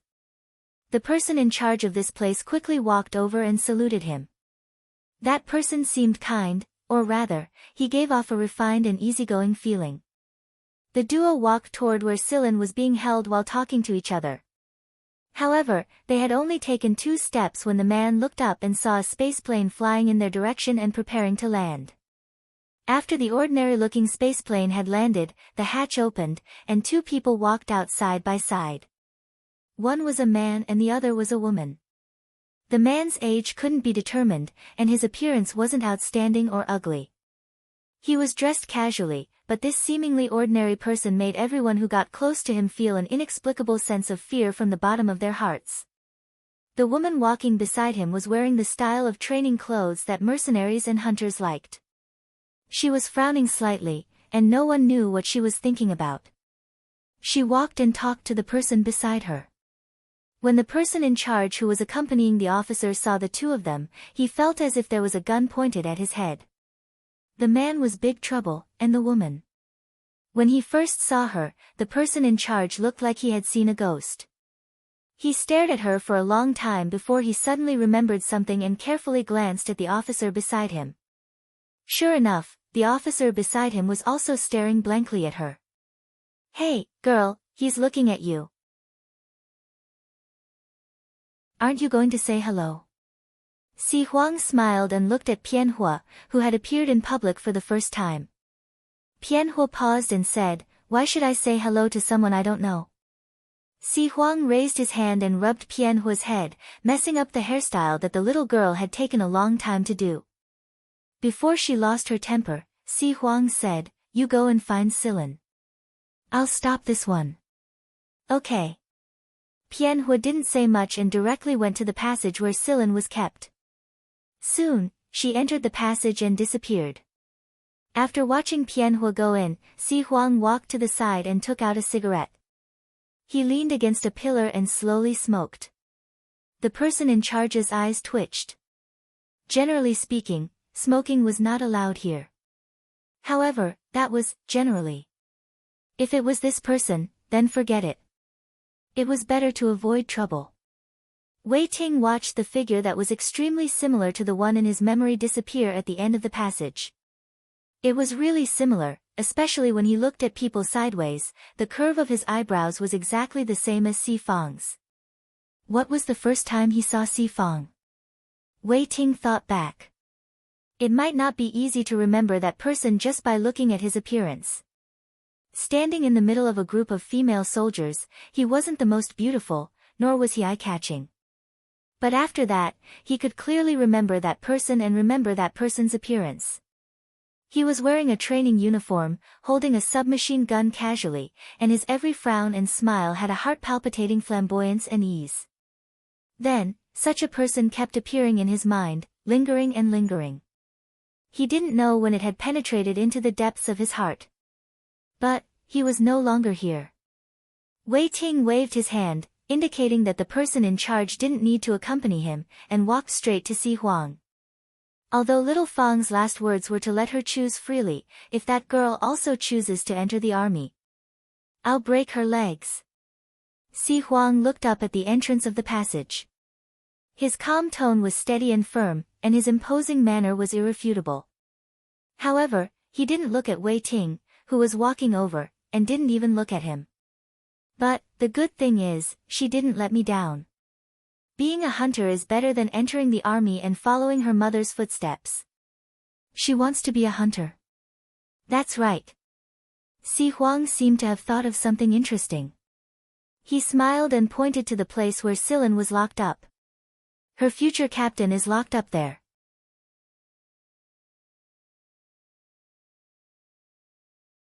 Chapter 426. When Pianhua came in, Sillin was wondering who was in the 2 aircraft that came one after the other. Seeing Pianhua, Silen was surprised for a moment, then smiled and said, I didn't expect it to be you.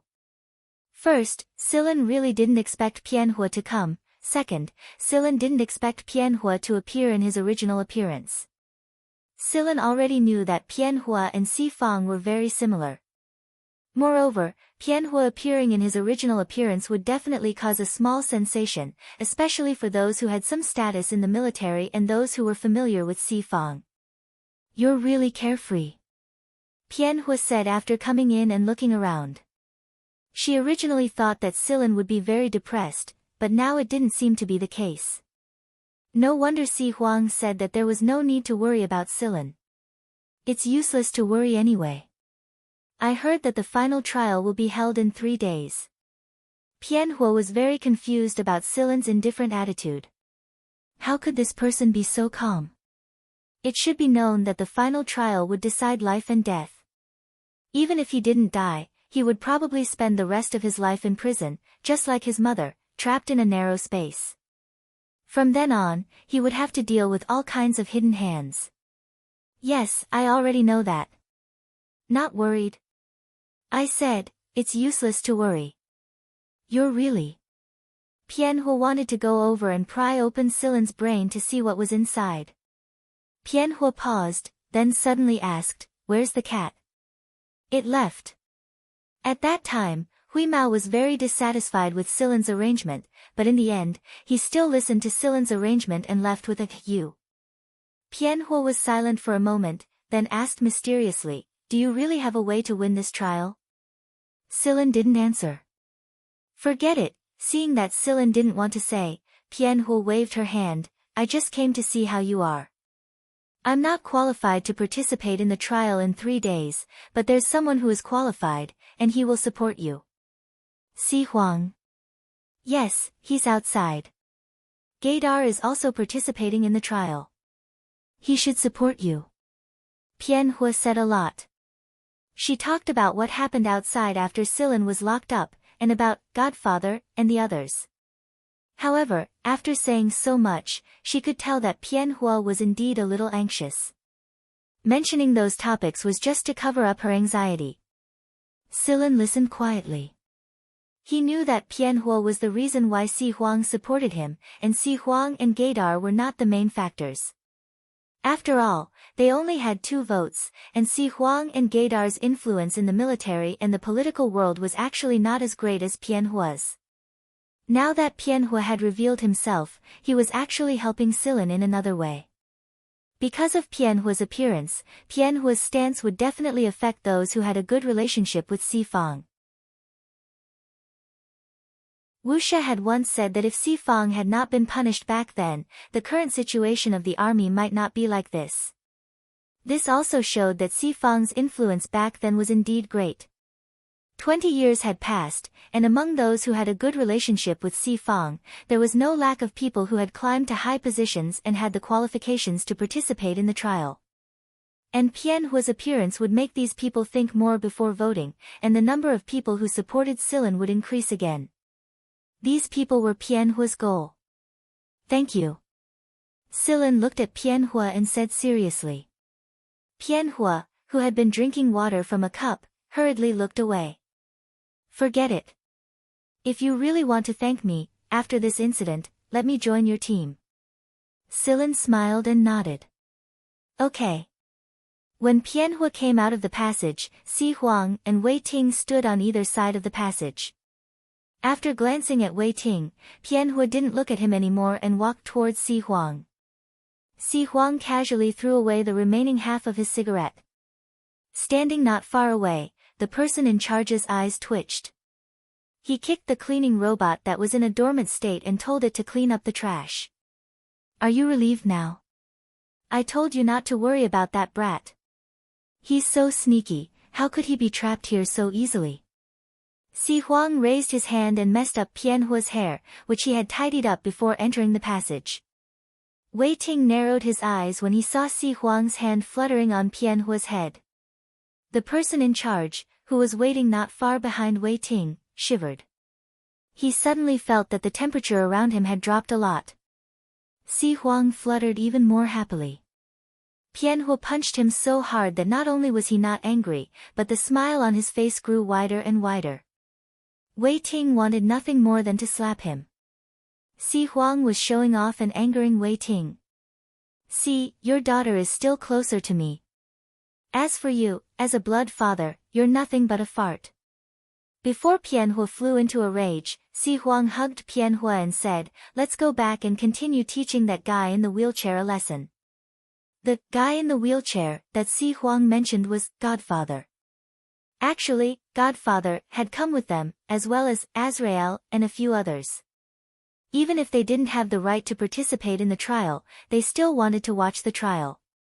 At this moment, Godfather was looking at the information in his hands with a panda on his head. The dark circles on Godfather's half of his normal face were caused by Pianhua. When Pianhua was beating him up, the rest of Azrael, including Si Huang, were watching the show from the side. After Si Huang and Pianhua walked away, Wei Ting stood there quietly. However, the person in charge didn't dare to go up and talk to him.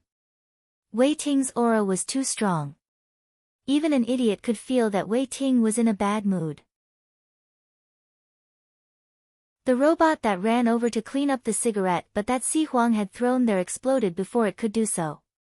It was used as a punching bag. The explosion caused the person in charge and some guards not far away to tremble, but they acted as if they didn't see or hear anything. They looked straight ahead and stood in perfect military posture. Wei Ting didn't even look at the robot that exploded, nor did he go into the tunnel to talk to Silin. Wei Ting didn't have the mood to care about his original purpose of coming here. After watching Si Huang's aircraft leave, Wei Ting left as well. During the 3 days of waiting for the trial, those who paid attention would notice that the magnetic field around the central planet of judgment had changed a little. From time to time, there would be some abnormalities, but the technicians couldn't find the reason. During these 3 days, many things had happened. The people participating in the trial had been confirmed, so it wasn't about them. Instead, it was about a major event that shocked the entire League of Stars. The 4 major hunter groups were finally going to become 3. The head commander of Heaven's Birth, Bloomer, was killed by Ji Feng and Lan Hyudi. The other higher-ups of Heaven's Birth also met with accidents. Some died, some retreated. In short, it was only a matter of time before the 4 major hunter groups became 3. Not long after the Nightmare Taper incident in the League of Stars, the news of the 4 major hunter groups becoming 3 became the hottest topic in the League of Stars. In comparison, Silin's incident was much more low-key. After all, the public wasn't familiar with the final trial and didn't understand the secrets behind it. When the time came, they would just listen to what the media said. If the media didn't say anything, the majority of the people in the League of Stars wouldn't even know about Silin's incident. 3 days later, Silin walked out of this small room and boarded an aircraft full of guards. He headed to the central planet to receive the final trial. Unlike the entrance that the people participating in the trial used to enter, Silin was brought in from the basement. It was a bit dark inside. This kind of darkness, coupled with the solemn atmosphere, and the emblem of the highest court of the League of Stars that could be seen everywhere, made the people who came in to receive the trial feel oppressed. However, compared to some of the people who were being judged, Silin was much calmer. Even the escorts were very curious. Was this kid's reflex arc too long, or did he really not care? There was a round table in front of him with a chair inside. After Silin sat on it, a transparent barrier appeared around the round table, isolating Silin from the outside world and preventing Silin from escaping. After all, he hadn't been convicted yet, so there were no handcuffs or other restraints on Silin's body. The round table slowly rose up. Silin sat on the chair inside the round table and sensed the changes in his surroundings.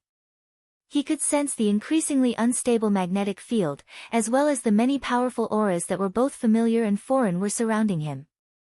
Golden light shone in, splitting apart the darkness coming from the basement. However, this wasn't sunlight, it was the illumination of the golden round building itself. It was said that this light represented holiness and justice, getting rid of all filth and finding the path of redemption for the fallen. Perhaps this was the original idea of the builders and adjudicators here, but gradually, it was filled with unavoidable hypocrisy. How did the people who were being judged here feel when they saw this light? Did they feel that this light was actually colder than the darkness in the basement? Or was it more despairing? Silen opened his eyes. The round table had gradually emerged from the ground. This was a wide field, and Silen was in the center of this circular field. Around the field were some small, scale-like sections, and each section had 3 to 5 people sitting. Among these people, only one was a participant, and the others were accompanying them. Silen glanced around. Sitting in the top circle were 3 people in military uniforms. They had a special badge on them, a badge unique to the Heavenly Edict Empire. Some distance away from them, also sitting in the top circle were a few senior senators. On the second floor sat Ji Feng, Lan Hyudi, Navigator Tamer, Sin Prisa, and Hunter Gaydar, who was recognized after Osculo's death. There was also hidden Wuxia, Nabila, and Si Huang. Originally, the 3 Heavenly Edict Empire representatives didn't plan to show up. Most of the time, they just watched from behind the scenes. However, now that all 5 star hunters and the 3 troublesome people were here, they couldn't control the situation without them. Nabila didn't plan to come either.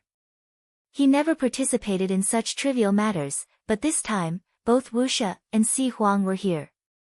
Even all the star hunters and the 3 Heavenly Edict Empire representatives were here. If he wasn't here, he would definitely feel like he was below his status. Moreover, Nabila was happy to see Silen being judged. After all, he had lost a few of his subordinates because of Silen. After that, Silen saw a lot of familiar faces. Yu Linglong and her 2 cousins were sitting in the 3 scales, on the Yu family's side. Silen didn't know the representatives of the Ci, Ji, and Fiegler families, but Ci Jincheng, Knight, and Pride were all sitting there with worried eyes. Also, they didn't look as mentally well as Silen. It looked like they hadn't slept well for a long time. Shi Huajing was representing his family, and the people behind him were arguing. Shi Huajing ignored them and sat there thinking about something. The representative of the Andriara family was Lung. Young Master Lung had a serious expression on his face, and he was saying something inaudible. But judging from the reaction of the little old man behind him, it probably wasn't anything good. Silen also saw Angenia, and behind her were Zhensheng, Zhen Xingfu, and Zhen Xingji. There was also Akenthus, who was currently in the limelight at Sector V. Qing didn't come with him, and the one accompanying Akenthus was in Relson. Some very influential people from the electronic media had arrived as well. They would never miss something like this, and Alan and the others were among them. There were also people from Limitless and Lavish. Other than that, there were also a lot of people that Silen didn't know. However, Silen saw kindness in their eyes. It didn't matter if it was a request from someone or their own decision, Silen remembered them. He remembered that they had resisted the pressure and stood on his side at a time like this. The lineup for this trial was much stronger than Si Fang's trial back then, all 5-star rank hunters, all 3 Heavenly Edict generals, senior senators, army commanders, influential families in the League of Stars, media, regional force leaders, and so on. No one would have thought that a mere team leader of a small hunter group would attract such a large group of people to participate in the trial. Inside the court, the golden light dazzled everyone a little, but the people being interrogated sat there calmly and watched everything.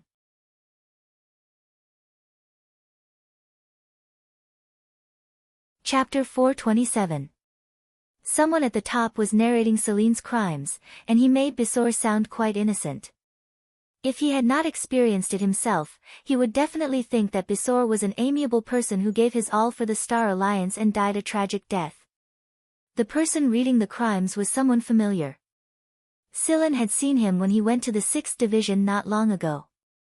He was the person in charge of the 6th Division's secret experimental base, Greyer. Come to think of it, why did Greyer succeed when the rest of the people who were sent to Miracle as spies in the army failed? Not only did he succeed, but he also happened to bring back an intact nightmare taper. However, The nightmare taper incident was over. Now, Greyer's true stance was clear. He was working for Bisor. How could he read such a hypocritical statement without changing his expression? Greyer was really shameless. However, Sillin did not feel that it was embarrassing to face such crimes. The one who felt embarrassed should be the 6th Division's commander, Kikila. Obviously, Greyer stood there and read the crimes without Kikila's consent. Kikila might not even know that Greyer would do such a thing. Many people in the upper echelons of the army knew that Greyer was from the 6th Division and was deeply trusted by Kikila. Obviously, everyone would think of Kikila in this situation. Since Greyer was standing here, Kikila would definitely stand against Sillin. However, Kikila had not said anything before. Now, Sillin looked over and saw that Kikila's face was pale. If it was possible, Kikila would probably run over and strangle Greyer to death. Kikila really didn't want to get involved in this mess. Maybe he did want to stand on the opposite side and force Sillin to hand over the shortcut technology, but as the situation developed and more people were involved, Kikila didn't want to get into a conflict with them. Originally, he was going to give up at the last minute, but he didn't expect Greyer to suddenly appear. Kikila looked at the few old politicians in an unfriendly manner and snorted. Sillin did not listen to those formulaic things. He paid attention to the changes in the magnetic field around him and could already feel the familiar frequency of changes.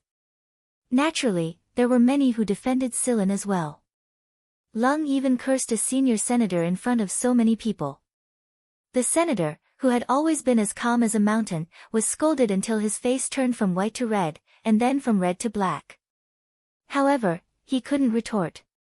He knew that he couldn't say too much at a time like this, or the other party would find a loophole. That was why he responded with silence. Behind Lung, the little old man Burzet was so anxious that his hair was about to stand on end. He tugged at Lung a few times, but it was completely useless. Young Master Lung seemed to have cursed out all the words he had been holding back for more than 20 days. Moreover, it was rare for him to have such a clear and meticulous thought process. His choice of words was also more professional, which made it even more infuriating. Knight and the others didn't have the right to speak, but that didn't stop them from cheering. They clapped their hands one after another, turning up the megaphone and clapping with all their might. Although it was a little noisy for a period of time, the few heavyweights sitting in the upper echelons didn't say anything. In their eyes, this was just the quarrel of children. Almost everyone who came here knew their choice. So, whether they argued or not, the result would be the same. Why should they lower themselves to argue with the younger generation? Pianhua, who was standing behind Si Huang, frowned as he watched all this. The situation didn't seem too good. At least, from the reactions of those people in the debate that Lung had started, it was still a little uncertain that more than half of the supporters would support him. He just didn't know what those who hadn't shown any expression of interest up until now meant. Si Huang, on the other hand, was not in the mood to listen to the quarrel of these children. After yawning, he looked over at Wuxia. That guy was sharing a tub of ice cream with his pet rat, and didn't look worried at all. As far as Si Huang knew, Wuxia still valued Sillin a lot, but until now, Wuxia didn't have much of a reaction. Ice Cream, who was holding a big tub of ice cream with Wuxia, suddenly twitched his ears. He stopped what he was doing and looked up at the top of the building. Or more accurately, he was looking at something outside through the top of the building. "What's wrong?" Wuxia asked, biting his spoon. After quietly sensing for a while, Ice Cream's ears twitched again. "That fat cat is here, and I think there's something else." The monitoring station on the planet also detected the magnetic field changes in the planet's periodic region, and the changes were getting bigger and bigger. However, it was the time of the trial, so it wasn't good to disturb the people there. So, the station chief only asked people to take more precautions and suppress the news. In the court, the debate was over, and it was time for the voting. The voting would last for an hour, and it was time for the people who participated in the trial to consider carefully. However, those who had been quiet all this time didn't need to consider. They just wanted to vote at the last moment. Out of caution, they wouldn't cast their votes so quickly, and those who voted immediately at the beginning were quite firm in their stance. Time passed slowly, and the atmosphere in the court was a little strange. Lung and the others were nervous, but in contrast, the people on the other side didn't care. There were also some people who were nervous. After all, if they chose, they would definitely offend the people on the other side. Although the voting wasn't transparent, everyone knew that as long as they had the means, they could find out everything. After half an hour, less than 3/5 of the people had voted, and the remaining 2/5 were still sitting there waiting. However, in secret, some people were already contacting each other, urging them to vote. After 40 minutes, the few people at the top noticed that something was wrong, and they immediately contacted some people outside. After hearing those people's reports, the decision-makers at the top all frowned. One look and they knew that the current problem was quite serious. This should be a random phenomenon. Although the magnetic field has been fluctuating for such a long time, it hasn't exceeded the warning line. It should be over soon. Before the director of the monitoring station could finish, the magnetic field's anomaly suddenly became violent, soaring to an extremely dangerous range in a short period of time. It was enough to make the alarm on the entire planet go off at the highest level, and the alarm on the planet went silent not long after it rang.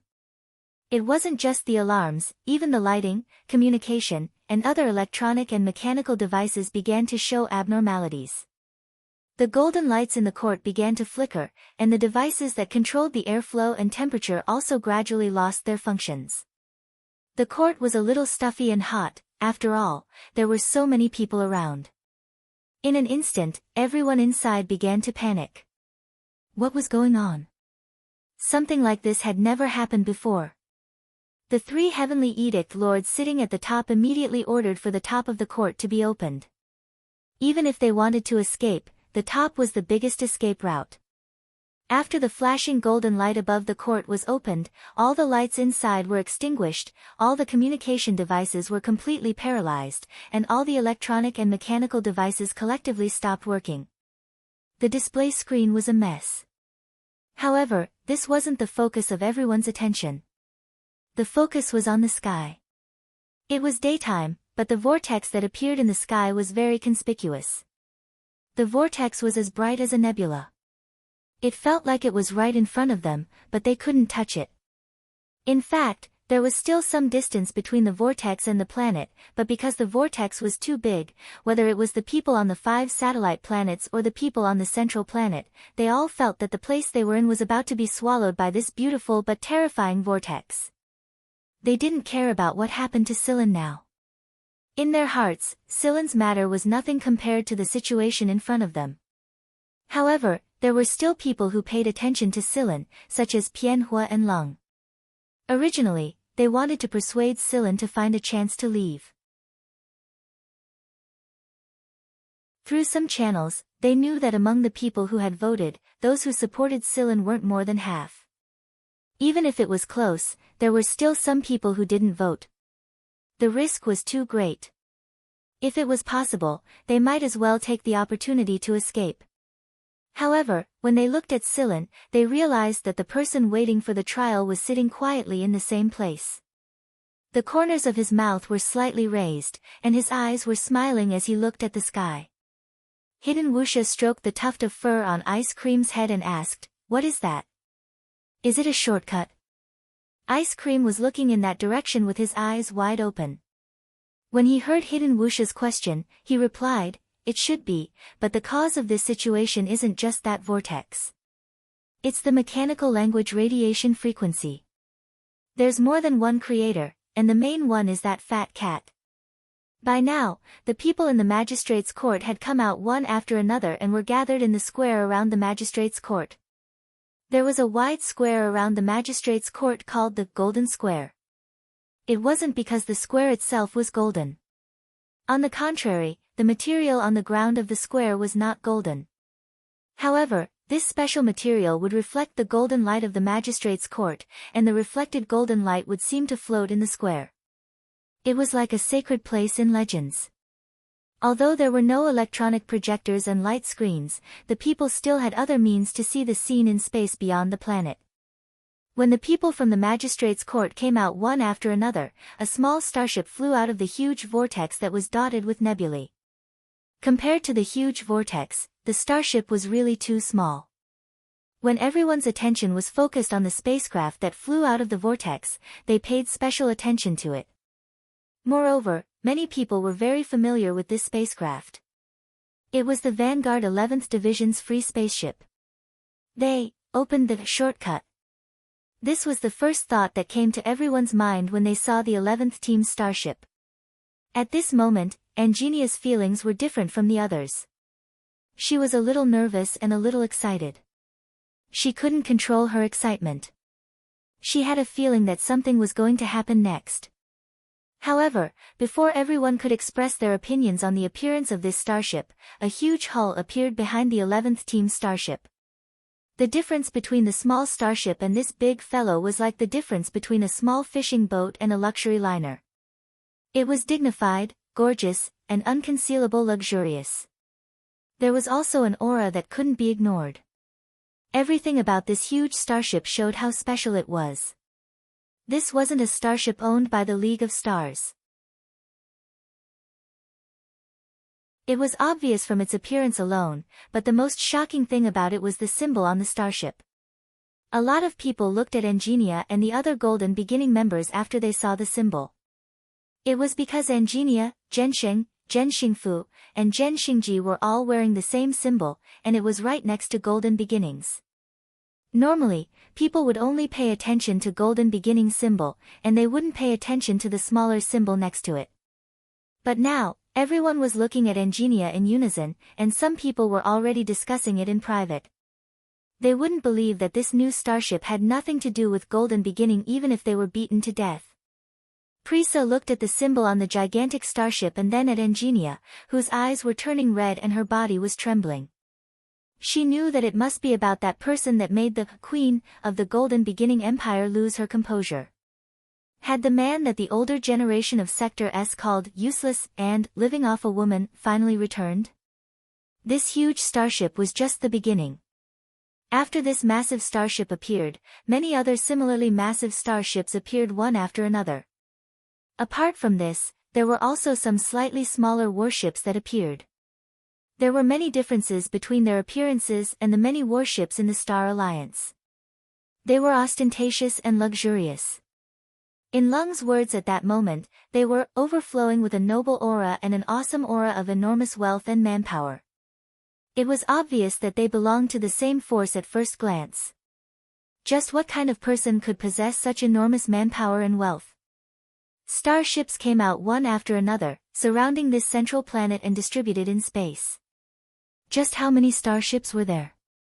Everyone had already forgotten to count. All they knew was that the sky was packed with starships, and none of them were smaller than the 11th Squad's starship. The people on the planet were only able to see a part of the starship, but the League of Stars' Space Patrol fleet had the clearest view. Right now, they were all staring at the starship with their mouths agape and a little scared. Such a fleet was too big, and its aura was too oppressive. Coupled with its sudden appearance, no one knew how to react. The three Heavenly Edict experts had their own communication channel. After contacting the people at the space station, they said to the other decision-makers, "They're requesting an audience with our highest officer." After that, the three Heavenly Edict experts calmly glanced at Angenia's people and Silen's place. Then, they suddenly glowed, and they were covered in armor in the next moment. The armor made them look twice as big as before, but it didn't look out of place at all. Before anyone could get a good look at the Heavenly Edict armor, the three Heavenly Edict experts vanished into thin air. Silen stared at where the three Heavenly Edict experts had vanished to. He was curious about the armor they were wearing because it was unique to the Heavenly Edict experts. Moreover, there was no way they could wield such speed and control armor without an incredibly strong body. For example, if C.I. Jincheng were to wear the same armor, he would be moving at the speed of a turtle compared to the three Heavenly Edict experts. That was the difference. It didn't take long before a spaceplane that no one had seen before landed on the Golden Plaza. It must have received permission from the 3 Heavenly Edict experts to land on the Golden Plaza at this time. The patrolling fleet and Golden Plaza's soldiers didn't make a move, but they were staring at the spaceplane warily. They didn't know what order they had received, but they looked incredibly nervous. After the spaceplane landed, the hatch opened, and a shadow flashed towards Sillin. It was so fast that no one could see it clearly. The guns that the soldiers had just raised broke into several pieces. When they came back to their senses, they discovered that it was a chubby gray cat. Huimao circled around Sillin and revealed his true form after failing to notice that Sillin was injured and tortured. He jumped onto Sillin's shoulder, wagged his tail, and started bragging about his achievement. The 11th squad hadn't arrived yet, and the 3 Heavenly Edict experts hadn't let them in yet. Huimao couldn't care less about that. He simply followed the Mist Bodhisattva people over. The 3 Heavenly Edict experts didn't say anything when they saw him. Huimao thought that it was because he was a special case. Yeah, keep showing off. Little Ice Cream, who was nestled on Yin Wuji's side, saw that fatty shit was getting carried away again and scoffed. What a shame. Soon, everyone's attention was drawn back to the spaceplane because someone had come out of it. The 2 squads of guards were wearing different uniforms. One was the Mist Bodhisattva Imperial Army, and the other was the Gen family, one of the 3 kings. The leader of the Mist Bodhisattva Imperial Army's guards was Tu Ba. It was rare for Tu Ba to wear the uniform of the Mist Bodhisattva Imperial Army this time. Sillin thought that Tu Ba and his men would be fighting in secret. It was thanks to Sillin that Tu Ba was able to wear the Mist Bodhisattva Imperial Army's uniform. After learning about the shortcut technology, Tu Ba and a group of people who were supposed to be fighting in secret were reorganized into a diplomatic unit. The 2 squads stood on either side of the spaceplane's door. Then, a figure walked out of the spaceplane gracefully and innocently with a friendly and harmless smile. The corner of Sillin's eyes twitched. Why is Guan Feng here? A young man walked out of the spaceplane behind Guan Feng. He didn't show any stage fright, but there was a sense of novelty in his eyes compared to Guan Feng's. He looked around and paused on Sillin for a moment. Then, he grinned and nodded at Sillin before looking at the others. In the end, his gaze stopped at Engenia. Then, he quickly walked over to her. If it wasn't for the etiquette of nobles, he would have run over there already. Second Grandma, hearing about you is better than meeting you in person. The League of Stars crowd. Second Grandma. Zhen Xingming was speaking in the common language of the League of Stars, but everyone could understand what he was trying to say. Zhen Xingming had studied hard in order to follow Zhenya here. He wasn't this diligent even back at the affiliated schools. The Zhen family guards were following behind Zhen Xingming, and their eyes were filled with kindness and respect when they looked at Engenia and Zhensheng. Guan Feng didn't interrupt the Zhen family's bonding session. Instead, he walked towards Sillin. TSK, you sure have a hard life here. Guan Feng wasn't speaking in the Mist Bodhisattva language, but the common language of the League of Stars instead. Unlike Zhen Xingming's awkward pronunciation, Guan Feng spoke fluently. Guan Feng had probably put in a lot of effort just to get here. Sillin curled his lips. Do you really have to be so happy when you're in a better place, Coach Guan? Zhenya was negotiating with the 3 Heavenly Edict generals right now, so he couldn't come over immediately. After all, he was the highest-ranking officer of this fleet. It didn't take long for the decision-makers to inform the judges that the trial would be postponed. Everyone let out a sigh of relief. A lot of people were already regretting their decision to postpone the trial because the situation had taken a sudden turn for the worse. The decision-makers of the League of Stars could no longer treat Sillin as a simple person when they were weighing right and wrong. The more they interacted with the people of the Mist Bodhisattva Empire, the more they understood Sillin's capabilities. Compared to the Mist Bodhisattva Empire, which wasn't any weaker than the League of Stars, Bisor's influence was completely ignored. A new era was about to arrive, and new situations and opportunities were about to emerge. Everyone had already made up their minds which was more important and which was more important. The trial was postponed for 3 days. 3 days later, Silen's trial was, as expected, acquitted, almost unanimously.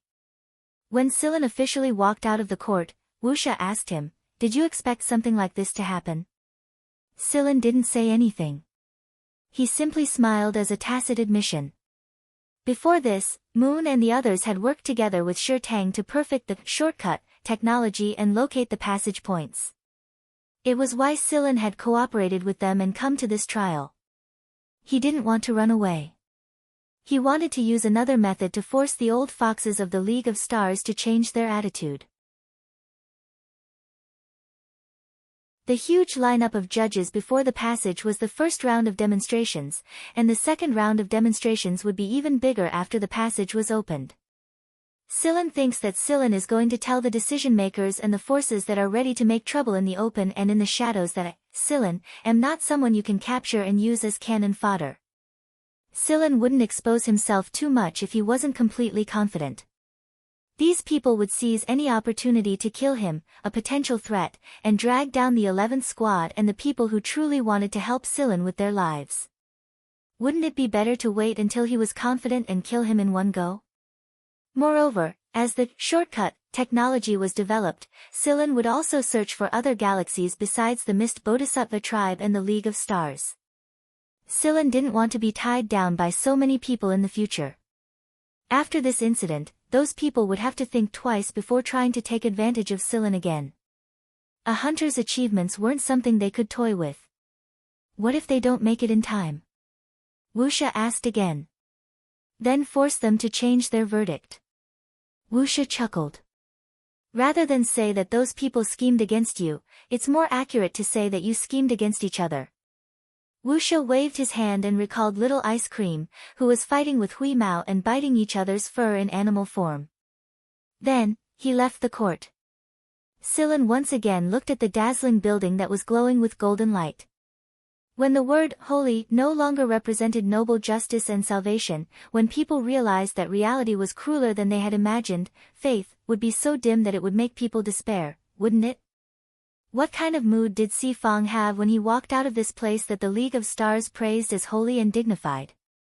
The heavens created metal, but they also preserved slag. No matter how holy and dignified a building was, it was still controlled by the human heart. Silen hoped that the building's golden color could retain its original purity. Silen turned around and left the highest court. He walked through the golden plaza. The golden light, floating on the plaza wouldn't ripple just because someone walked past it. Silen walked through the floating golden light and walked into the distance. After the trial, Mist Bodhisattva tribe and the League of Stars established diplomatic relations within half a year. Not long after the establishment of diplomatic relations, Silen's name appeared on the secret list of the League of Stars' military after Ji Feng, Lan Hudi, Tamir, Prisa, and Gaidar. At the same time, a star symbol appeared in front of Silen's name. A year after the League of Stars and Mist Bodhisattva tribe established diplomatic relations. Seven Lights University. The academies at Sector B had regained their peace. The teachers who left had returned one after another, and most of the students had returned as well. Everything was gradually returning to normal. The students of Seven Lights returned very quickly, and there were a lot of new recruits this time. Following the establishment of diplomatic relations between the League of Stars and Mist Bodhisattva tribe, Seven Lights became the first pilot school of the Academy Exchange program. Everyone wanted to fight for the exchange spots. It was exactly because of this that the higher-ups of Seven Lights were incredibly busy right now. However, there was one executive who was an exception. Mo Hung was about to become Seven Lights' new headmaster. However, Sir Mo was still recuperating and hadn't officially taken office yet. During this time, Silen had been staying at Mo Hung's place. Although Mo Hung was injected with complete antibodies in time after he was infected with the virus, he was too tired at the time to help the army repair the fighter and spaceplane. He hadn't recovered yet, and he was old after all. Fatigue and the virus infection had damaged his body. He would definitely be very busy after he took over as headmaster, and neither Silin nor Mo Ching could rest easy until he was well. Mo Hung had just received a new project, and Silin had taken advantage of this gap to help him start the project. When the time came, it would be easier for Mo Hung to guide him. This project was jointly built by Mo Hung and Guan Feng. As their student, Silin had to help them, shouldn't he? This morning, Silin had worked for 2 consecutive nights at the lab and returned to Mo Heng's villa at 7 Lights. Mo Hung was chatting excitedly with 2 people. One of them was Guan Feng. Instructor Guan had been staying here recently to discuss the new project with Mo Hung. Otherwise, the so-called Academy Exchange Program would become nothing more than a decoration. The other person was an old teacher of 7 Lights, but he specialized in literature and history. He lived not far from Mo Hung, and they had a pretty good relationship. The old man had come to visit Mo Hung while he was recuperating. Guan Feng's interest was piqued when he learned that the old teacher specialized in literature and history, and he asked him about the history and culture of the League of Stars. Now Instructor Guan had found a soulmate again. The little old man told Guan Feng about the history of the League of Stars and the local customs of the various sectors. He was an old teacher after all, and many of his insights were incomparable to the current young teachers in 7 Lights. The old teacher was able to answer many of Guan Feng's questions, and the 3 of them could even discuss them together. When Silin returned, the little old man was about to leave. He had a class in the afternoon. Originally, this class wasn't supposed to be taught by a great teacher like him, but the young teacher had something to do at the last minute, so the little old man led the class on his behalf. "Sai, why are you in such a hurry to leave? Come on, we're only halfway through the story, we're not done yet," Mo Hung said. "What do you mean by story?" That was the wrong word to use. However, the little old man was already used to Mo Hung's way of speaking. He lived up to his reputation as an academic ruffian. In fact, the old teacher was in a good mood talking to Mo Hung and Guan Feng. After all, not everyone would be interested in such a boring class. "I think you should stay and continue the story." Mo Hung motioned the little old man to sit back down. "What do you think you can say to those students? They've heard so much about the famous people in the history of the League of Stars, and they're not interested in those who aren't famous. You don't have the courage to talk about secrets either, so even if you go, those kids won't be willing to listen to you. It's just a waste of effort and effort." These words were too direct. The little old man's face flushed a rare shade of red. It was true that there were very few people who liked this class, and the people who chose this class were only doing it to earn credits. "I've already agreed to be your substitute teacher, otherwise who's going to teach the afternoon class?" The little old man was also helpless. Mo Hung and Guan Feng looked at Silin at the same time. Silin, who had just washed his hands and was chewing on an apple, paused. "Why are you guys looking at me?" Guan Feng raised a finger and pointed at Silin. "Let him go. He's an honorary scholar of the Mist Bodhisattva Royal Academy of Sciences, so he's absolutely qualified. Just look at the lousy class atmosphere Mo Hung mentioned just now. You'll be wasting your energy and effort if you go." This was yet another unceremonious remark. "Your disciple hasn't slept a wink for 2 days straight," Silin criticized silently. The 2 teachers were obviously the kind of people who would kick their disciples when they found a soulmate. Silin had fully experienced their shamelessness during this period of time.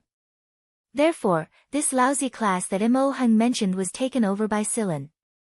Silin left Mo Hung's residence, but he didn't head straight to the teaching area. There was still some time before class started, so Silin drove the flying car to a building. This was a newly built building in 7 Lights, and Silin built it with his own money. The building looked like a crouching insect, and there was a sign on it, "Parasite Password." It was a parasite herbarium, and it was currently the largest and most comprehensive parasite herbarium in the League of Stars. Silin had spent a lot of effort to build it. The herbarium included the parent nightmare tapir, emperor, the bird of paradise, and many other species with stories. The person in charge of this herbarium was a retired soldier. The people of Seven Lights did not know his background, but since Silen and Mo Hung had decided to let this person take charge, no one else said anything. Seeing Silen's arrival, the person greeted Silen. "Someone's here."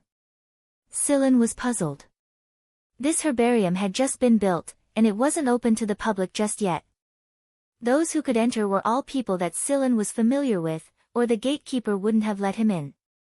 "You'll know once you take a look," the gatekeeper said with a smile. He didn't answer who it was. Silen walked in and saw a familiar wheelchair. Godfather did not look at the parent nightmare taper, nor did he look at the emperor, nor did he look at any of the parasite specimens. He was looking at a copied notebook. It was the parasite code copy written by Communidin that Silen had placed here. The parasite code Silen had placed here was only a partial copy. There were some notes in the notebook that were more sensitive to the current situation, and Silen hadn't placed them here. After the nightmare taper incident, parasites had become something that many people feared. At the same time, they had also become some people's new favorite. Silen was afraid that these people would create a second nightmare taper incident based on the notebook's contents, and that would go against Communidin's original intentions.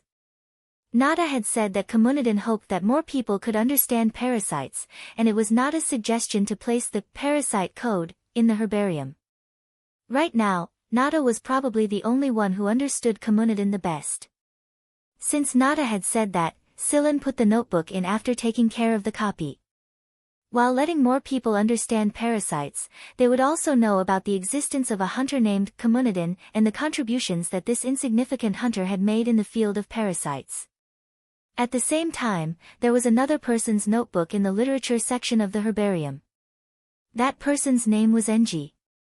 Hearing the footsteps, Godfather did not move his eyes away from the parasite code. He was still reading it. Silen did not disturb him. Godfather had brought 2 new species this time. They were both discovered in space. Silen made a record of the 2 specimens that had just entered the warehouse. Godfather had already placed the information of the 2 new species next to him. All Silen had to do was to log in. If Silen was not there, the person in charge would take care of it. The person who discovered the specimen was also stated on the specimen. He entered the name of the Godfather into the discoverer's field, Shi Luo. After walking around the herbarium, Silen drove to the teaching area. He needed to find the classroom. There were not many people in the classroom, so Silen took a nap in the last row. When he woke up, it was almost time for class. Only a third of the class was filled. Since he was bored, Silen took out a tablet and started to flip through the course materials. Every student had these materials, and they could be downloaded from the teaching platform. It was a shared file. While Silen was reading, someone patted his shoulder. It was a student who came to class. "Ha, bro. Please let me know if the instructors need me. My name is Ching Bai." After saying this, the person lay on the table next to Silen's seat and began to sleep. 2 minutes before class started, a boy ran in from the back door in a hurry. Then, he took out a stack of 7 lights cards and began to swipe them at the sign-in counter. Swiping cards was one of 7 Lights' policies, but it was a semi-mandatory policy. The instructors of 7 Lights knew about things like signing on behalf of others, they just didn't say much about it. The crux of the matter was whether the student was willing or not. Swiping cards required a 7 Lights card, and there was only one 7 Lights card per person. It could be considered as identification within the school, and one card could be used for all purposes. Students who skipped class without a 7 Lights card had their own way to live and spend money on campus. It was just that there were some places they couldn't go. Seeing Silen looking at him and swiping cards one by one, the person chuckled. He did not look uncomfortable at all. "Bro, are you new here?" The person sat down in front of Silen and turned around to ask. The seat on the other side of Silen was already occupied, and it was also a sleeper. Silen nodded with a smile. "Oh." The person looked as if he understood. After the chaos of the League of Stars, Seven Lights had recruited another batch of people after it had recovered its strength. There were people from every grade. It couldn't be helped, the temptation of being an exchange student was too great, and a large number of people were trying their best to enter Seven Lights. There were new students every day, so everyone was used to it. In fact, there were quite a lot of people who chose this course. It was a relatively loose class, and although it was dull and tedious, everyone was willing to take it and earn credits. Otherwise, if the number of people who chose this course was small, the class venue would not be a large lecture hall. There was no distance learning for this course because it involved certain questions of history and culture. Sometimes, it was not easy to talk about it on the internet, and it would be bad if someone brought it up.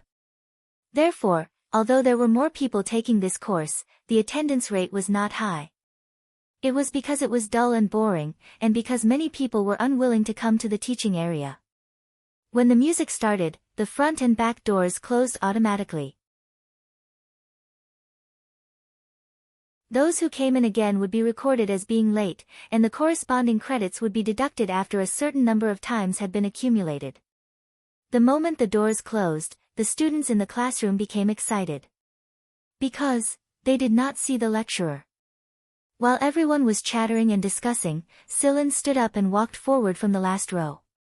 The students in the classroom were a little curious. After all, even if they did not see the lecturer after class, no one would walk around so quickly. It would be terrible if the lecturer came in and caught them in the act. What made the students' eyes widen even more was that the person who walked forward took out a Seven Lights card used by teachers and swiped it on the teaching equipment. A light screen popped up, and some of the teaching materials that Silen had seen before flashed on the giant teaching screen. After pulling out some of the materials for backup, Silen stood facing the students.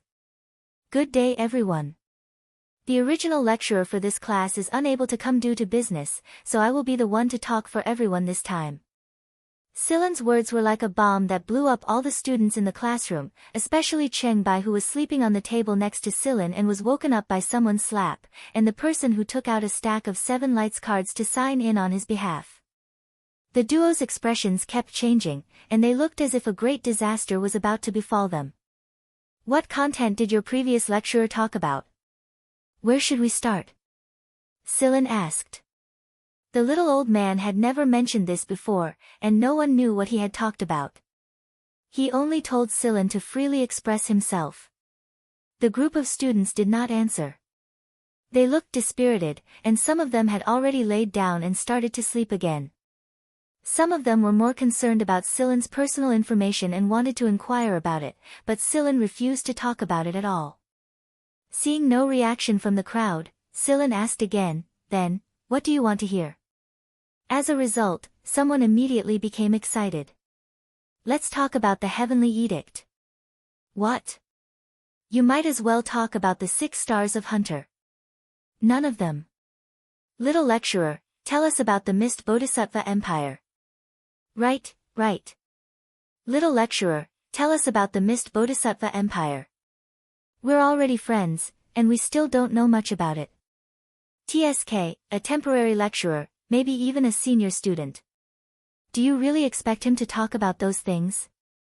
A student muttered. Half a minute later, Silen raised his hand and pressed down at the air, motioning for everyone to quiet down. Then let's talk about the Mist Bodhisattva Empire. Silen turned off the 2 teaching support screens beside him, leaving only the one behind him. Then, he drew out many analytic diagrams on the screen. The Mist Bodhisattva Empire is a caste system. The nobles rule this empire, and when it comes to the nobles of the Mist Bodhisattva Empire, we have to mention the 3 kings and 1 monarch who stand at the top of the nobles. As Silen explained the general situation of the Mist Bodhisattva Empire, the students who were minding their own business quieted down and listened attentively to Silen's explanation. Some of them wanted to send a message to their good friends and ask them to come and listen, but they discovered that they couldn't communicate with the outside world at all. Mo Heng had turned on the interference device in this place, so those who didn't show up could only miss the opportunity. Moreover, without permission, no one was allowed to record any teaching videos in class. Now the students could only sigh for those who didn't show up. Some of them thought that it didn't matter even if they missed the opportunity. There would always be other lecturers to talk about the missed Bodhisattva empire. It wasn't until a while later that they realized what kind of opportunity they had missed, but Silan had already left by then. At the time, the students didn't think that the lecturer would be the new 6 stars of Hunter, the one who was publicly acknowledged to be the most influential among the 6 stars of Hunter. However, there was just too little information about this new star rank Hunter. It was as if he had appeared out of nowhere and caught everyone off guard. Even after he appeared, it was strangely difficult to find any information about him, so no one in this group of young students knew who he was. After class was over, Silan didn't wait for the students to surround him and ask him more about the missed Bodhisattva empire. Silan left. On his way back to Imo Heng's place, Silan received a message from Yudi. Everything had been prepared, and they were just waiting for Silan's return so that they could set sail again. "I'll be back in 2 days after I'm done here," Silan said to Yudi on the other end of the call. After the call ended, Silan thought about how he could finish the project at hand as soon as possible and hand it over to those 2 shameless old men. The 11th squad's journey was about to begin again, and everyone in the squad had been waiting for it for a long time. He wasn't going to stay here for long. The flying car flew past the classroom area, leaving behind the people who were still in discussion. 1,000 years ago, Olilo, who symbolized dreams, appeared, and the space adventurers began to evolve in a certain direction. Hunters, a class that no one thought highly of before, rose to prominence. 1,000 years later, the shortcut was opened, and another peak of the Hunter era had arrived. End of book. You're tuning into the Blissful Bookshelf YouTube channel. We're so grateful for your support, and don't forget to subscribe to join us on this incredible journey through captivating stories. Your generosity through donations truly makes a world of difference, as it's the primary source of revenue that allows me to expand and enhance this channel for you. Thank you from the bottom of my heart for being a part of this adventure.